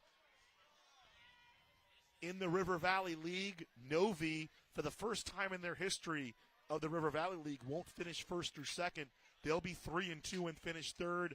Both teams, though, Jeff, will get the automatic qualifiers out of the River Valley League behind Ramona. Oh, what a way to finish this season. I mean, one team, Norte Vista, not expected to even be here in this situation, and Hillcrest, who has really just played solid all year long, has had the comeback kids. They've made great strides, beating Patriot down 21 with 4 minutes to go, and then this game tonight. So take your hats off to Hillcrest and Coach Travis Carter. Just a well-played football game by both teams. And how about the Trojans overcoming 3 turnovers and a huge mistake on defense to rally back? They made up for one of those with the onside kick recovery. They made a couple of plays late, and they come away with the win here, 46-36. Congratulations to Travis Carter and the Hillcrest Trojans. They're the second-place team in the River Valley League. Of course, Ken Batdorf and the Braves, they have nothing to hang their heads about. What a phenomenal effort for them tonight and all year. Yeah, I mean, just a great year for Norte Vista. And I'll tell you what, there's a whole nother season come next week.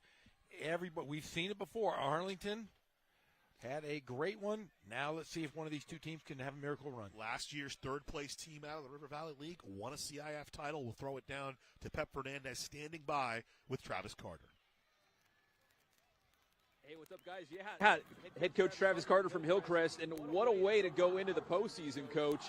Come from behind win on the road here at Norte Vista. I call it a road game, but beating Novi tonight, what does this say about your team as you get ready for the playoffs? Oh, man, I mean, I'm so proud of these guys tonight. I mean, that's a really good football team over there. They're tough, they're physical, they got some really athletic guys, they're really well coached.